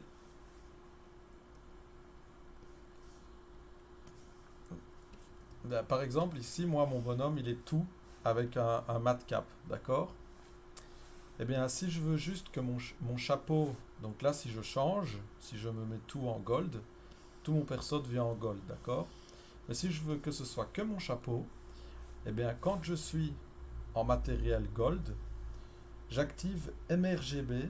Donc ça en fait c'est matériel red green blue et RGB c'est juste red green blue, d'accord? Donc rouge, vert, bleu. Et là je suis en matériel RGB et après je fais fill object en ayant l'objet que je veux donner ce matériel de sélectionner. Et puis je retourne. Bah, bah fill object il est juste. Donc tu vas dans color et ici tu as fill object. Voilà. Et donc du coup, ce qui se passe c'est que maintenant si je retourne dans mon basic material, tu vois que mon chapeau a gardé et mon corps lui est redevenu dans le matériel avec lequel je travaille. Et voilà, donc si ça a polyskin, bah, je suis avec la polyskin sur ce truc-là, d'accord? Mais en règle générale, ce que je te conseille, mis à part si tu fais des trucs avec de l'acier et tout, c'est vraiment de garder le basic matériel et alors de le... Ouais, ça on va le faire de toute façon, nous, hein. On va y aller, mais par contre, c'est de le colorer directement toi-même avec RGB activé et de faire des fill color et de garder le matériel basic matériel. Et alors seulement, une fois que tu auras par exemple, je sais, là je peux faire n'importe quoi et faire des fill objects comme ça, voilà. Là on va le mettre en jaune.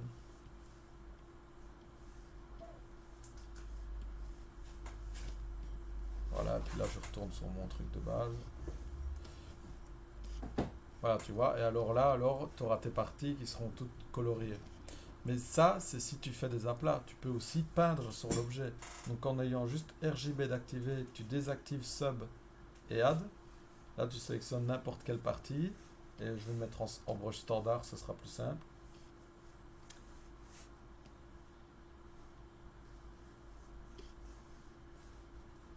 Non, pas forcément. Là, si je fais par exemple, si je fais merge vue. Ah oui, oui, oui, tu es obligé que ton perso ait une grosse densité de polygones parce qu'en fait, la peinture dans ZBrush, c'est du vertex painting. Donc en fait, tu peins pas sur une texture, tu peins les vertex. Donc tu peins tes sommets. Donc si tu as un objet avec très peu de sommets, ben forcément la couleur sera très floue. Donc là, voilà, je l'ai tout submergé, j'ai fait un divide dessus. Je suis en brush standard, j'ai rien d'activé. Et ben je peux venir peindre sur mon objet, d'accord? S'il veut bien.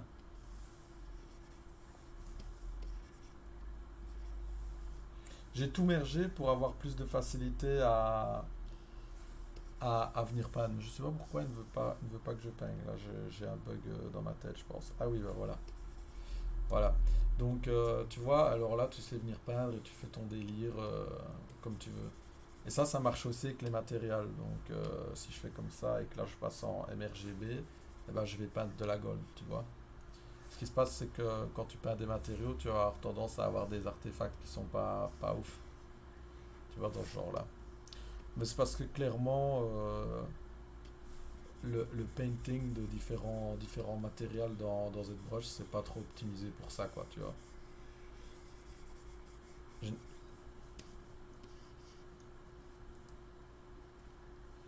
En fait, moi j'ai tout mergé, mais j'ai. Ouais, bah parce qu'en fait, j'ai tout mergé, mais ça a fait un nouveau subtool. Si je reviens ici, j'ai toujours mon bonhomme avec tous mes subtools, tu vois. J'ai juste créé un nouveau subtool pour pas casser tout mon travail que j'avais fait ici.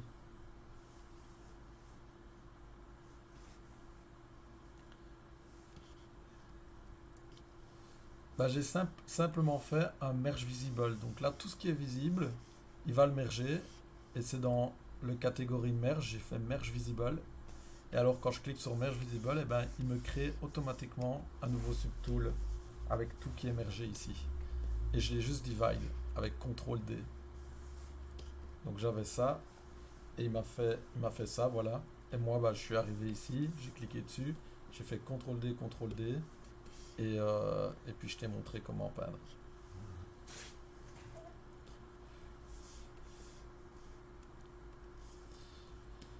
Donc là, disons que quelle heure il est? 16h30. Ok, donc j'étais en train d'expliquer le backface mask. Donc sur mes brushes, je peux utiliser brush, automask, backface mask pour empêcher ma brush d'avoir un impact sur l'arrière de l'objet sur lequel je suis en train de travailler. D'accord? Donc ça, pareil, vous l'aurez en exemple dans la petite vidéo et ça c'est cool. Parce que je suis sûr que certains se poseront la question ou auront besoin de ça.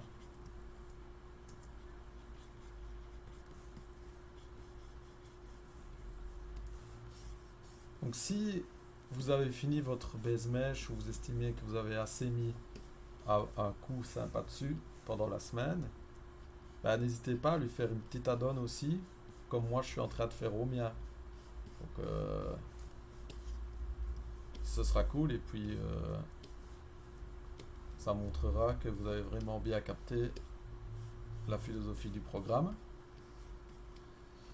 Ensuite, ce qui se passera, bah, la semaine prochaine, je vais vous envoyer là maintenant cette semaine un petit papier qui vous explique ce que vous devez avoir pour le début du cours. Et alors, ce qui va se passer, c'est qu'on va devoir avoir aussi un nouveau programme parce qu'on va passer avec notre bonhomme ici, que vous aurez fait la semaine prochaine, de ZBrush à 3D Coat. Donc, vous devrez avoir 3D Coat.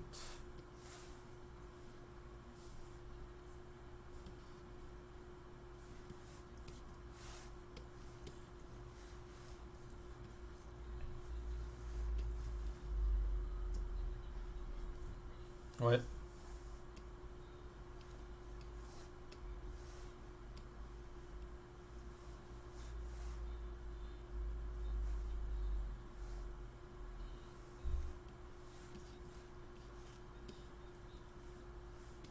Si, c'est une bonne idée. C'est la technique, c'est ça qu'on fait quand on sculpte à base mesh en fait. Quand tu fais un base mesh vraiment poussé, donc là nous on s'est arrêté à comme je l'ai ici, donc avec juste des sphères qu'on a déformées ou des cylindres, etc.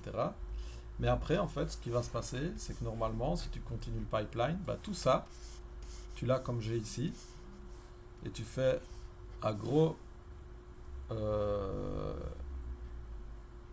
Sblam pour faire un Dynamesh. Tu fais un gros Dynamesh comme ça. Et en fait, tu vas tout smousser pour tout lier. Et à partir de maintenant, en fait, tu as tous tes volumes pour commencer à travailler ton, ta, ton anatomie exactement comme tu veux. Donc voilà, en général, c'est comme ça que les gens font. Tu vois, et à partir de maintenant, eh ben, ici, ils vont venir commencer à faire les volumes pour les abdos, etc. Puis pareil pour le bassin, et puis après les détails de tes muscles des cuisses, et tout le tralala. Voilà. Ouais.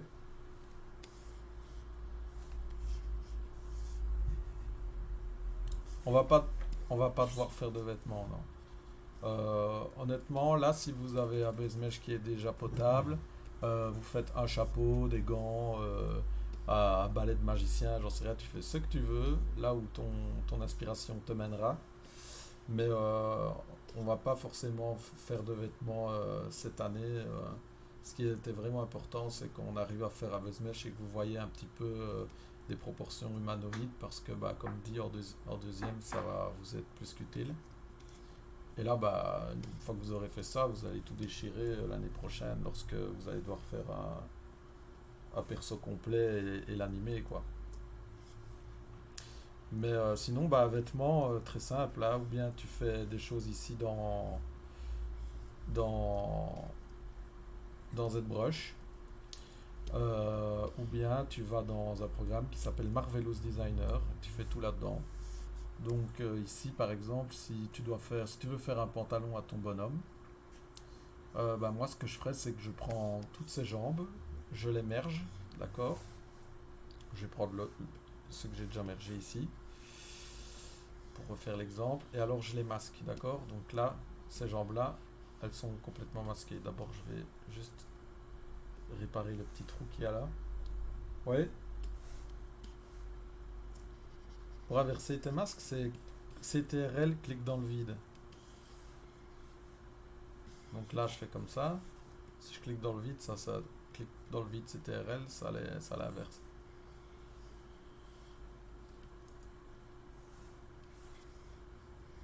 Bah, bah, tu cliques dans le vide, mais tu traces quelque chose. Donc là, voilà, si je dois faire un pantalon à mon cowboy, qu'est-ce que je fais? Je prends ses jambes et je les masque, comme ça. D'accord? Alors, ce que je vais faire, c'est que je vais le dupliquer. Je vais faire un split unmasked. Delete la partie que je veux pas. Hop. Et là, si je fais comme ça, j'ai juste des jambes, d'accord? Juste les jambes de mon homme. Je vais faire un petit scale en ayant contrôle d'activer parce qu'en fait, ça fait un inflate. Et là, on voit qu'il a un pseudo pantalon autour de lui. Et en gros, ce qui va se passer, c'est qu'après ça, je vais très vite, hein, parce que ça, je vous demande pas de le faire. Après ça, je fais un polish by group pour clean vraiment les bords. Et ZBrush a une nouvelle fonctionnalité qui s'appelle Dynamics. Je descends Inflate dans Dynamics et je descends la Gravity. Je vais venir masquer le dessus de mon pantalon et je vais faire Run Simulate. Je vais un petit peu augmenter la gravité. Et alors là, tu peux voir ici en dessous que j'ai des plis qui viennent se créer, etc. D'accord? Et bien, dans ZBrush, si maintenant je devrais faire un pantalon, c'est avec cette technique-là que je le ferai.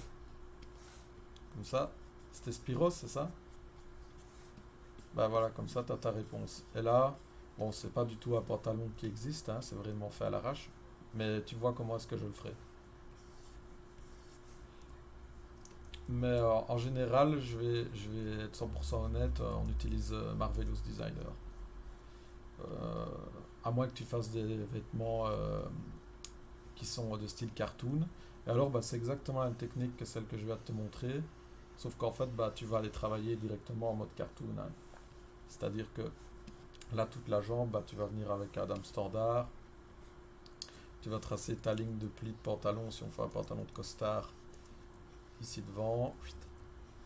Comme ça. Ta ligne de pantalon de costard ici derrière. Et puis tu vas t'amuser à retravailler absolument les bords pour faire un peu disparaître les muscles de ton perso.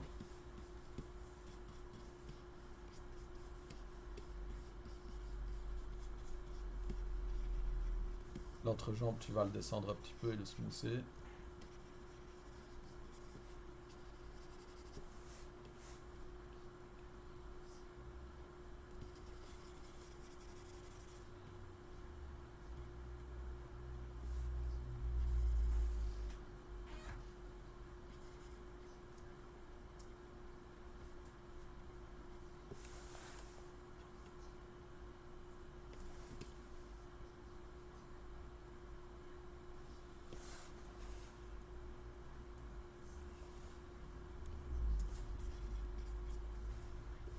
Et après, avec le move, ce que tu fais, c'est que tu essayes de faire disparaître les formes du corps humain un peu derrière les lignes droites que le pantalon a tendance à donner sur les jambes, dans ce cas-là d'un homme. Si c'est à slim, bah c'est pas le cas. Tu descends l'entrejambe, pareil à l'arrière. Voilà, et tu recommences à partir d'un truc comme ça, voilà. Et à partir de cette forme, bah tu t'amuses à essayer de revoir un pantalon.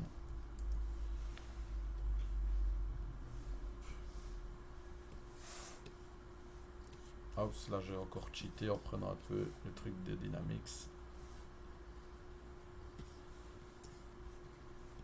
Alors ce qui est cool, c'est que en fait, bon, en plus de cette option Dynamics, ce qui se passe, c'est que tu peux utiliser des brushes qui font le même taf que ça. Donc là, il y a Close Hook. Et tu vois que Close Hook, si je l'utilise, eh ben en fait, ce qu'il fait, c'est qu'il vient créer des plis sur mon personnage, sur le pantalon de mon perso, tu vois. Donc fait avec parcimonie, ça peut être très très cool, ça peut être très réaliste. Là, je le fais à l'arrache pour te montrer comment la brush fonctionne. Et en réalité, ça peut être pas mal pour venir ajouter des détails à certains endroits.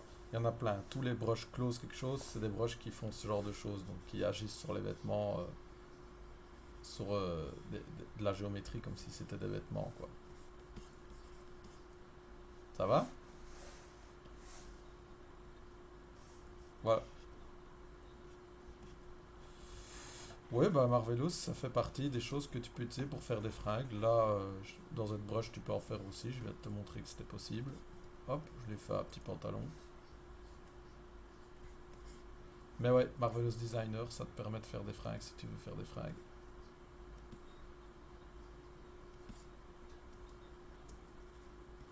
Ah bah, ah bah quand tu deviendras super pro, tu arriveras à faire dans les deux, quoi. Mais niveau simplicité, non, là c'est dans cette brush que tu seras le mieux. Parce que si tu le fais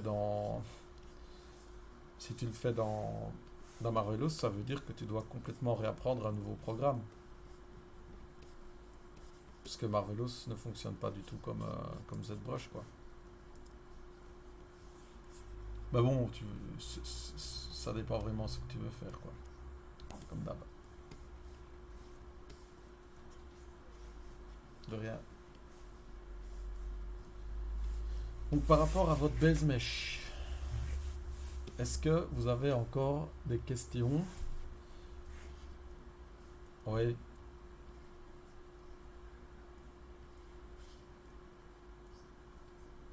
Comment est-ce que tu coupes? Tu veux dire la brush qui te permet de couper? Ou bien séparer une pa...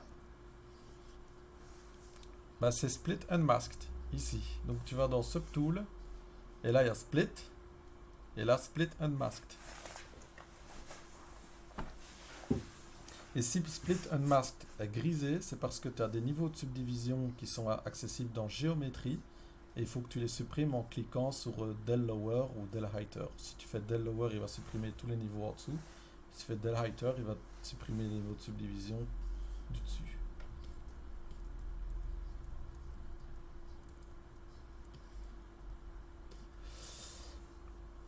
Voilà, donc... ouais. Ouais.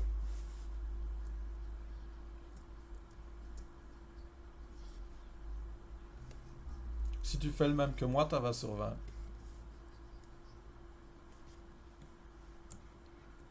Voilà. Euh,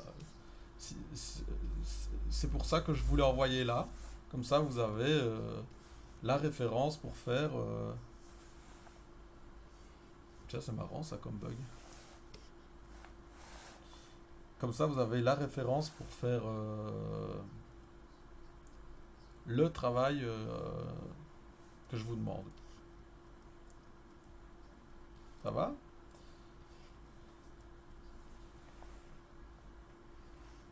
Après, si ça peut te rassurer, disons que si tu as un personnage entier avec tous les muscles là où ils doivent plus ou moins être, t'es bien parti, quoi.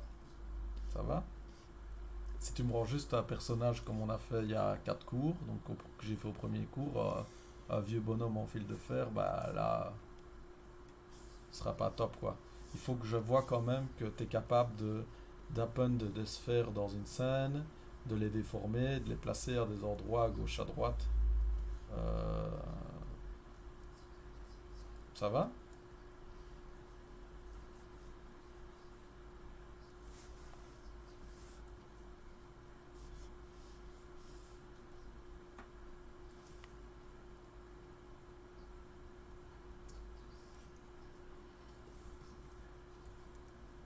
Ouais.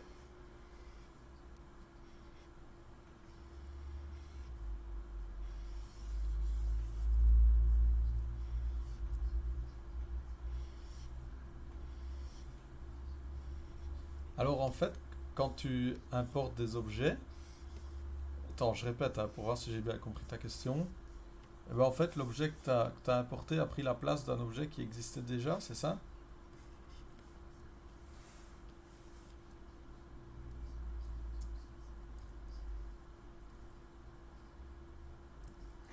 Ouais, ouais. Ouais, ouais, dans le subtool, ouais.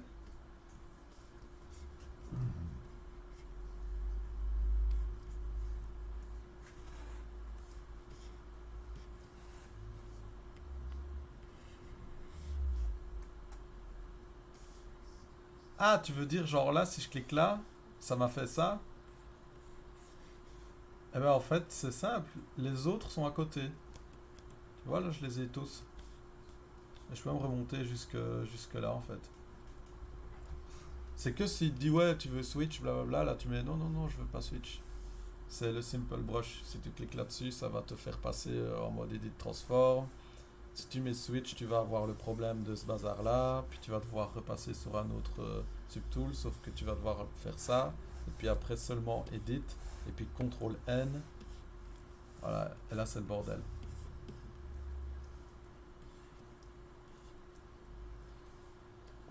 Ouais, c'est ça. En fait, quand tu crées un nouveau subtool, ici, il va te le mettre là, en fait, tu vois. Et ici, j'ai toujours tous les exemples. À chaque fois que j'écris un subtool tantôt que j'ai donné, tu vois. Donc le chapeau avec le trou que j'ai expliqué pour faire les trous dans les objets. L'exemple avec les deux cylindres. Ici, voilà. Et le mec avec le pantalon que je viens de faire. Et là, je peux toujours retomber, pouf, sur mon fichier de base que j'avais au début du cours et sur lequel je travaille depuis tantôt. Et alors, si je fais un save, tu vois, si je fais un save tool, bah, ça va juste me sauver celui-ci. Alors que si je fais un edit, pardon, si je fais un file save as, bah là, il va me sauver tout. Il va me garder tous mes tools en fait.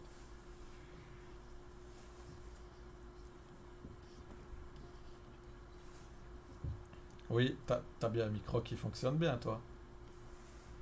T'as un micro qui fonctionne bien. Bah, de rien.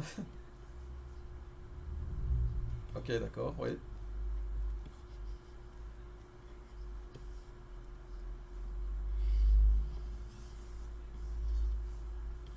Ouais.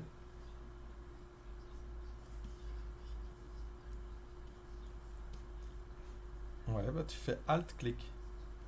Là, tu vois, moi, j'arrive à switcher entre en faisant des Alt-clic en fait.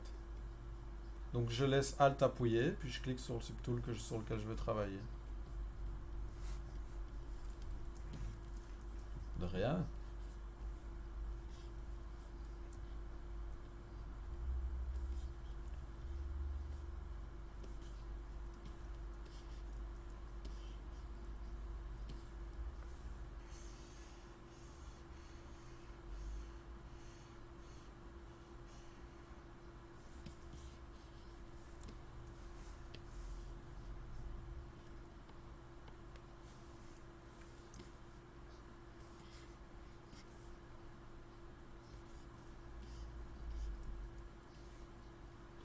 Voilà, alors là, pour les bords du chapeau, vu qu'ils sont un peu épais comme ça fait un peu trop cartoon, je vais utiliser une broche qui s'appelle Pinch.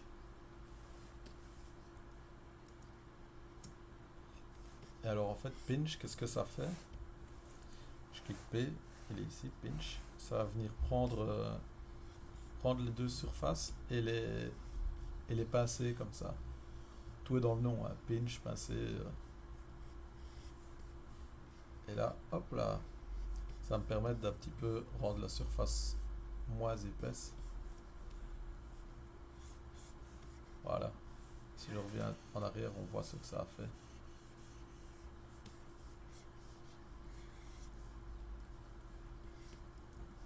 Pas de souci.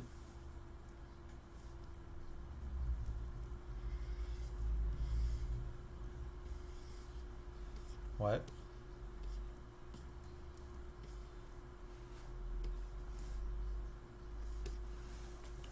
Bah en fait, quand tu fais ton scale, ouais, bah quand tu fais ton scale, tu utilises contrôle.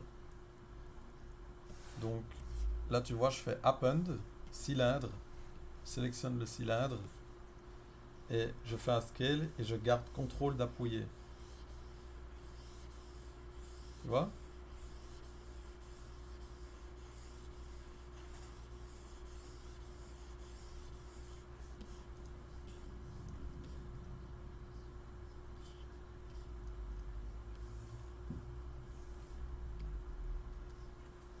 T'as une brush qui s'appelle, t'as une brush qui s'appelle tube, voilà, curve. Et avec ça, tu peux faire tout ce que tu veux.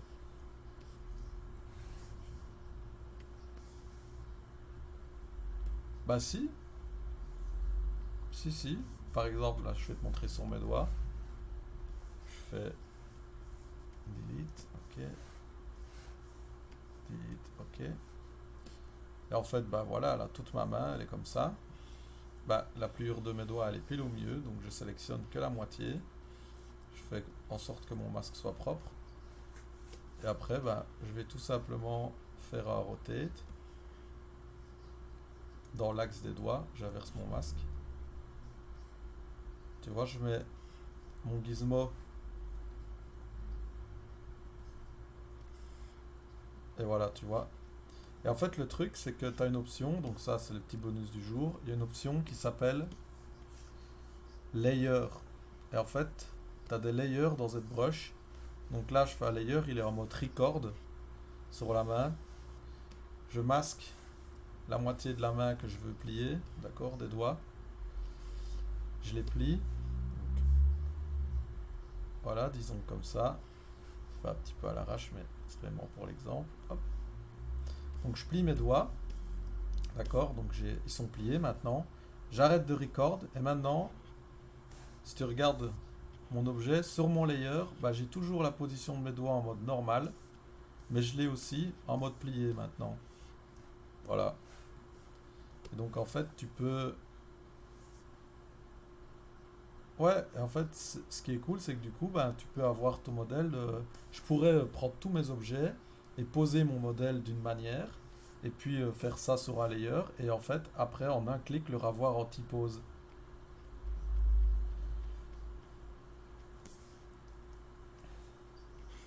Ou c'est pareil, si je fais un visage et que je veux le faire avec la bouche ouverte et puis lui faire fermer la bouche, bah je fais tout sur un layer et puis après quand j'ouvre et je ferme le layer, et bah il ouvre et il ferme la bouche. Mais ça c'est des fonctions avancées qu'on voit pas forcément maintenant parce que nous on fait une introduction à ZBrush. Hein.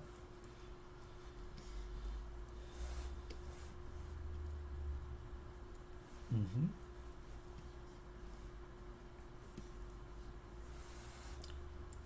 Donc là voilà, imaginons que je suis content avec mon chapeau, je vais lui faire un petit fouet en plus, vu que c'est un cowboy, hop, j'append un cylindre.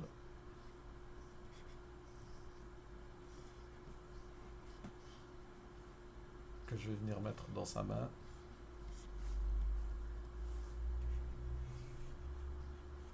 C'est quoi, vu que je lui ai déjà fermé les doigts, on va le mettre dans l'autre.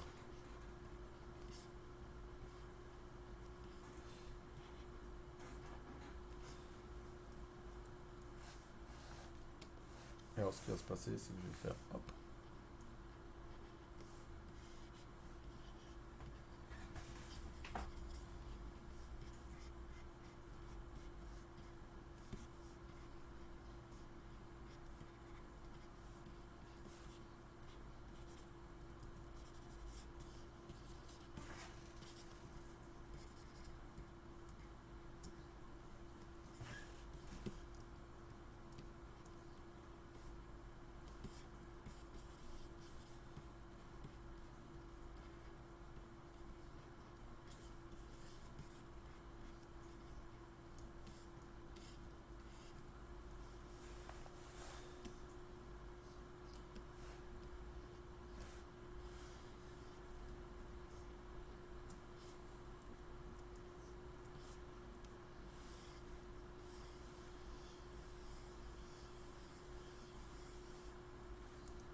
là, bah, tu vois qu'avec la brush curve tube, bah, hop, oula, tu peux faire un fouet, genre en 2 secondes. En tout cas, l'ébauche d'un fouet.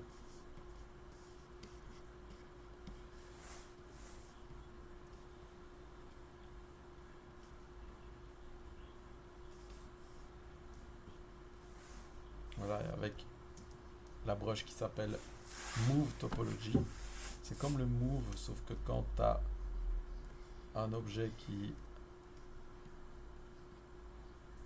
est composé de plusieurs topologies qui ne se touchent pas, plusieurs parties de topologie qui ne se touchent pas, avec le Move Topology, ça te permet de les bouger sans qu'elles s'influencent les unes les autres.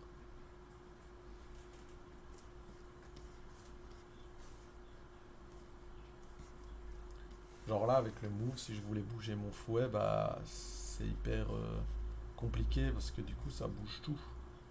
Alors qu'avec le Move Topology, bah, je peux vraiment bouger chacune des parties du fouet sans influencer sur les autres parties, quoi. Voilà.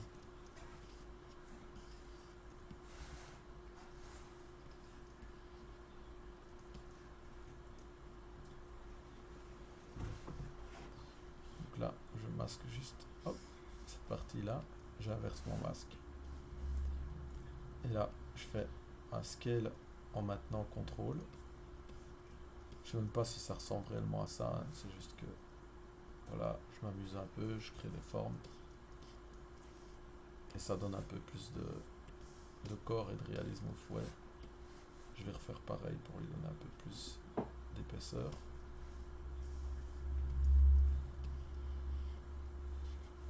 Et là, bon, le posing de la main, etc., c'est pas correct, mais nous, on veut pas que ce soit posé là, hein, parce que là, le perso, on veut l'avoir en T-pose pour pouvoir faire tout le texturing, toutes les manipulations qu'on va faire par la suite.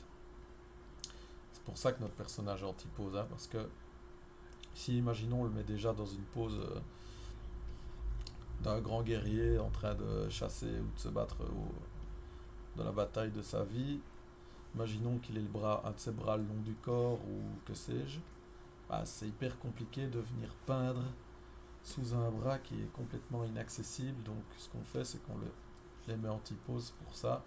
Et pareil pour le rigging. Après, quand on fait un rig, bah, c'est beaucoup plus simple de faire un rig sur un personnage dont les membres sont écartés les uns des autres que s'ils sont tous renfrognés sur eux-mêmes. Donc voilà, si vous avez des questions, profitez des quelques minutes qui restent. Sinon, bah, je vais... Ouais,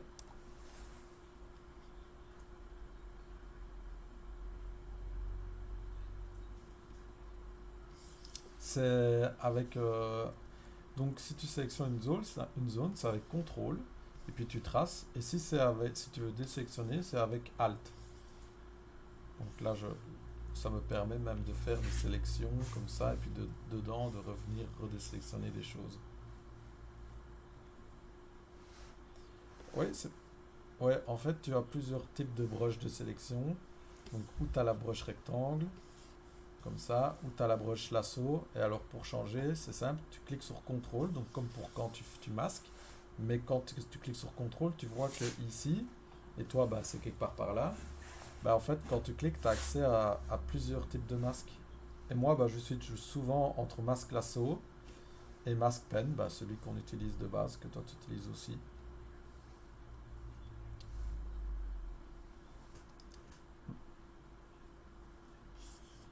Des rectangles, bah oui. Mais si tu veux pas avoir des rectangles, il faut... Non, tu peux être avec ton pen, masque pen, mais en gros, il faut que tu masques directement en visant la topologie. Alors, toi, tu as des rectangles parce que tu commences à masquer en dehors de la topologie. Mais si tu cliques avec CTRL et que tu cliques sur la topologie, tu vois, ça va te masquer en mode brush, quoi. Ah,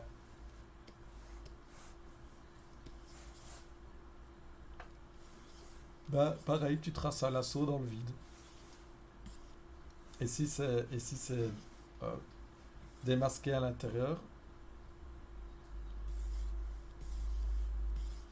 eh ben, tu laisses CTRL d'appuyer, mais tu appuies sur ALT aussi. Ça va?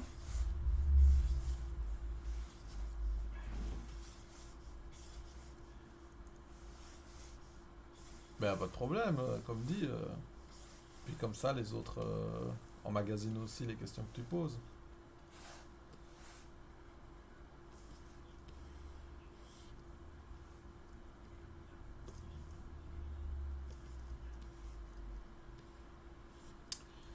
Donc voilà, n'hésitez pas à poser des questions pendant la semaine si vous avez des problèmes encore pour avancer sur vos modèles. Maintenant, vous avez les deux modèles qui sont disponibles dans le Chan 3D qui vous permettent d'avoir une bonne base et une référence autour de laquelle vous pouvez tourner pour faire votre sculpte. Donc à ce niveau-là, ça doit être vraiment top. Si vous avez encore des questions pendant la semaine, n'hésitez pas à me les poser sur Discord. Euh, et allez revoir les cours suivants si vous pensez que c'est des questions auxquelles je pourrais déjà avoir répondu. Donc, pour ma part, c'est ici que je vous quitte. Merci d'être venu. Et alors, vous recevrez pendant la semaine le compte-rendu de ce que vous devez rendre lundi. Mais ce sera grosso modo le base mesh qui est là et ce sera probablement un fichier ZTL. Voilà.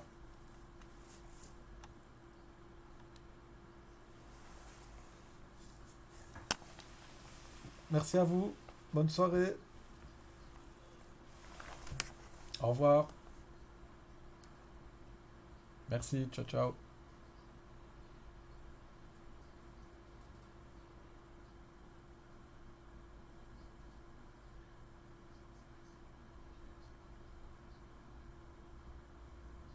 Oui.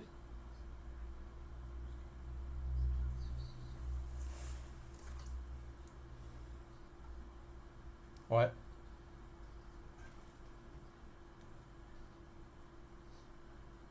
Ah ouais.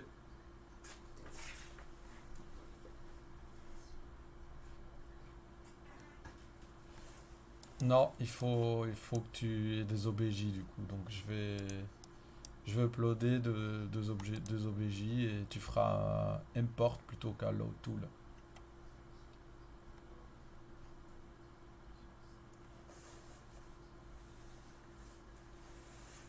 Bah dans ce cas de configuration-ci, c'est quasiment que des append de sphères, des moves. Et puis une fois que tout est plus ou moins placé, peut-être un peu de la brush d'Amsterdam pour tracer je vais dire, des espèces de, de tracés sur tes sphères, mais rien qu'avec la broche move et des sphères, vous devriez pouvoir arriver à faire quelque chose de correct. Ouais, je t'en prie.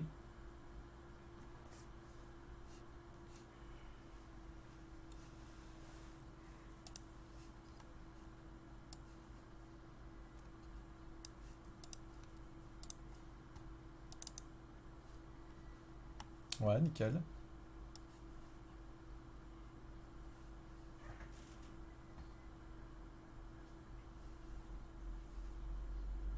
Mhm.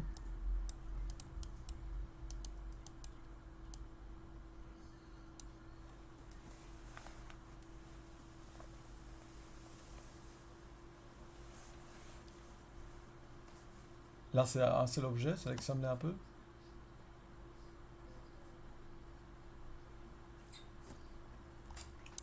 Et qu'est-ce que tu veux faire? Ouais, bah, sur mes modèles aussi, il y a des séparations. En réalité, toi, ton rôle, ça va être d'essayer de le rendre le plus réaliste possible, tout en restant logique par rapport à l'imbrication de tes muscles. Donc en fait, ce qui se passe, c'est que à cet endroit-là, t'as le coude derrière, mais surtout à l'avant, tu vas avoir les deux muscles de l'avant-bras qui vont former un V et le muscle du, du dessus de ton bras qui va rentrer dans ce V en fait en pointe, hein. Donc toi, pour bien faire, ce qu'il faudrait que tu fasses, c'est que tu prennes du coup trois sphères deux que tu utilises pour les muscles du bas, comme sur le modèle féminin que tu as en référence, et puis un que tu utilises pour le muscle du dessus, hein. Euh, Après, bah, si tu laisses le bras comme ça, dans un premier temps, c'est ok. Tant que maintenant, avance sur tout le reste pour avoir vraiment tout ton bonhomme. Et puis seulement après, tu peux revenir avec d'autres sphères et venir les déformer pour arriver à les mettre correctement. Par exemple, comme tu as fait la poitrine là, bah, la forme de face, elle est très bien. Si tu le mets de profil, j'ai remarqué que tu pouvais encore un peu tirer dessus pour un peu plus lui donner une forme. Ouais, mais pas de souci. J'ai bien compris, je parlais vraiment du sein que tu as placé là. Ouais, tu vois, si tu le mets de profil, remets-le de profil, et bien maintenant, tu ne dois pas hésiter à un peu tirer dessus pour plus lui donner une forme un peu plus de poire. Tu vois, si tu regardes le mien de profil, eh bien, le dessus du sein est beaucoup plus plat. Non, mais tu vois, je parle du mien sur ta référence là. Tu as une ligne droite en fait en diagonale qui descend à 45 degrés et puis après tu as une courbe. Mais en fait, toi, tu as déjà tout ça. Il y a juste la courbe que tu dois rendre un petit peu plus courbée. Et ça, c'est vraiment un petit. Tu tires un tout petit peu dessus avec la broche de mou et c'est nickel. Mais comme dit, tu continues à placer le reste. Donc là, tu vas avoir tout ce qui est omoplate, cou et tête à mettre. Je sais pas comment ça c'est au niveau du dessous. Et puis après le dos, place déjà toutes ces sphères-là. Et puis après, repasse sur ton bras pour faire ce que je t'ai dit. Le plus important, c'est d'avoir le mesh complètement posé avec des sphères avant de s'attaquer à des détails d'imbrication de muscles, etc.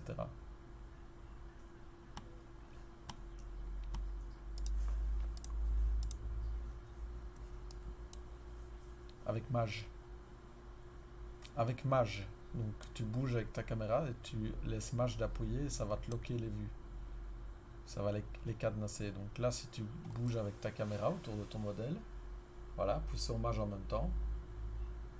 Donc bouge et, hop, et appuie sur Mage. Voilà. Et bah là si, ça marche. Je suis sûr à 100% que ça marche. Voilà, là ça vient de le faire. Hop, voilà, t'as envie de face.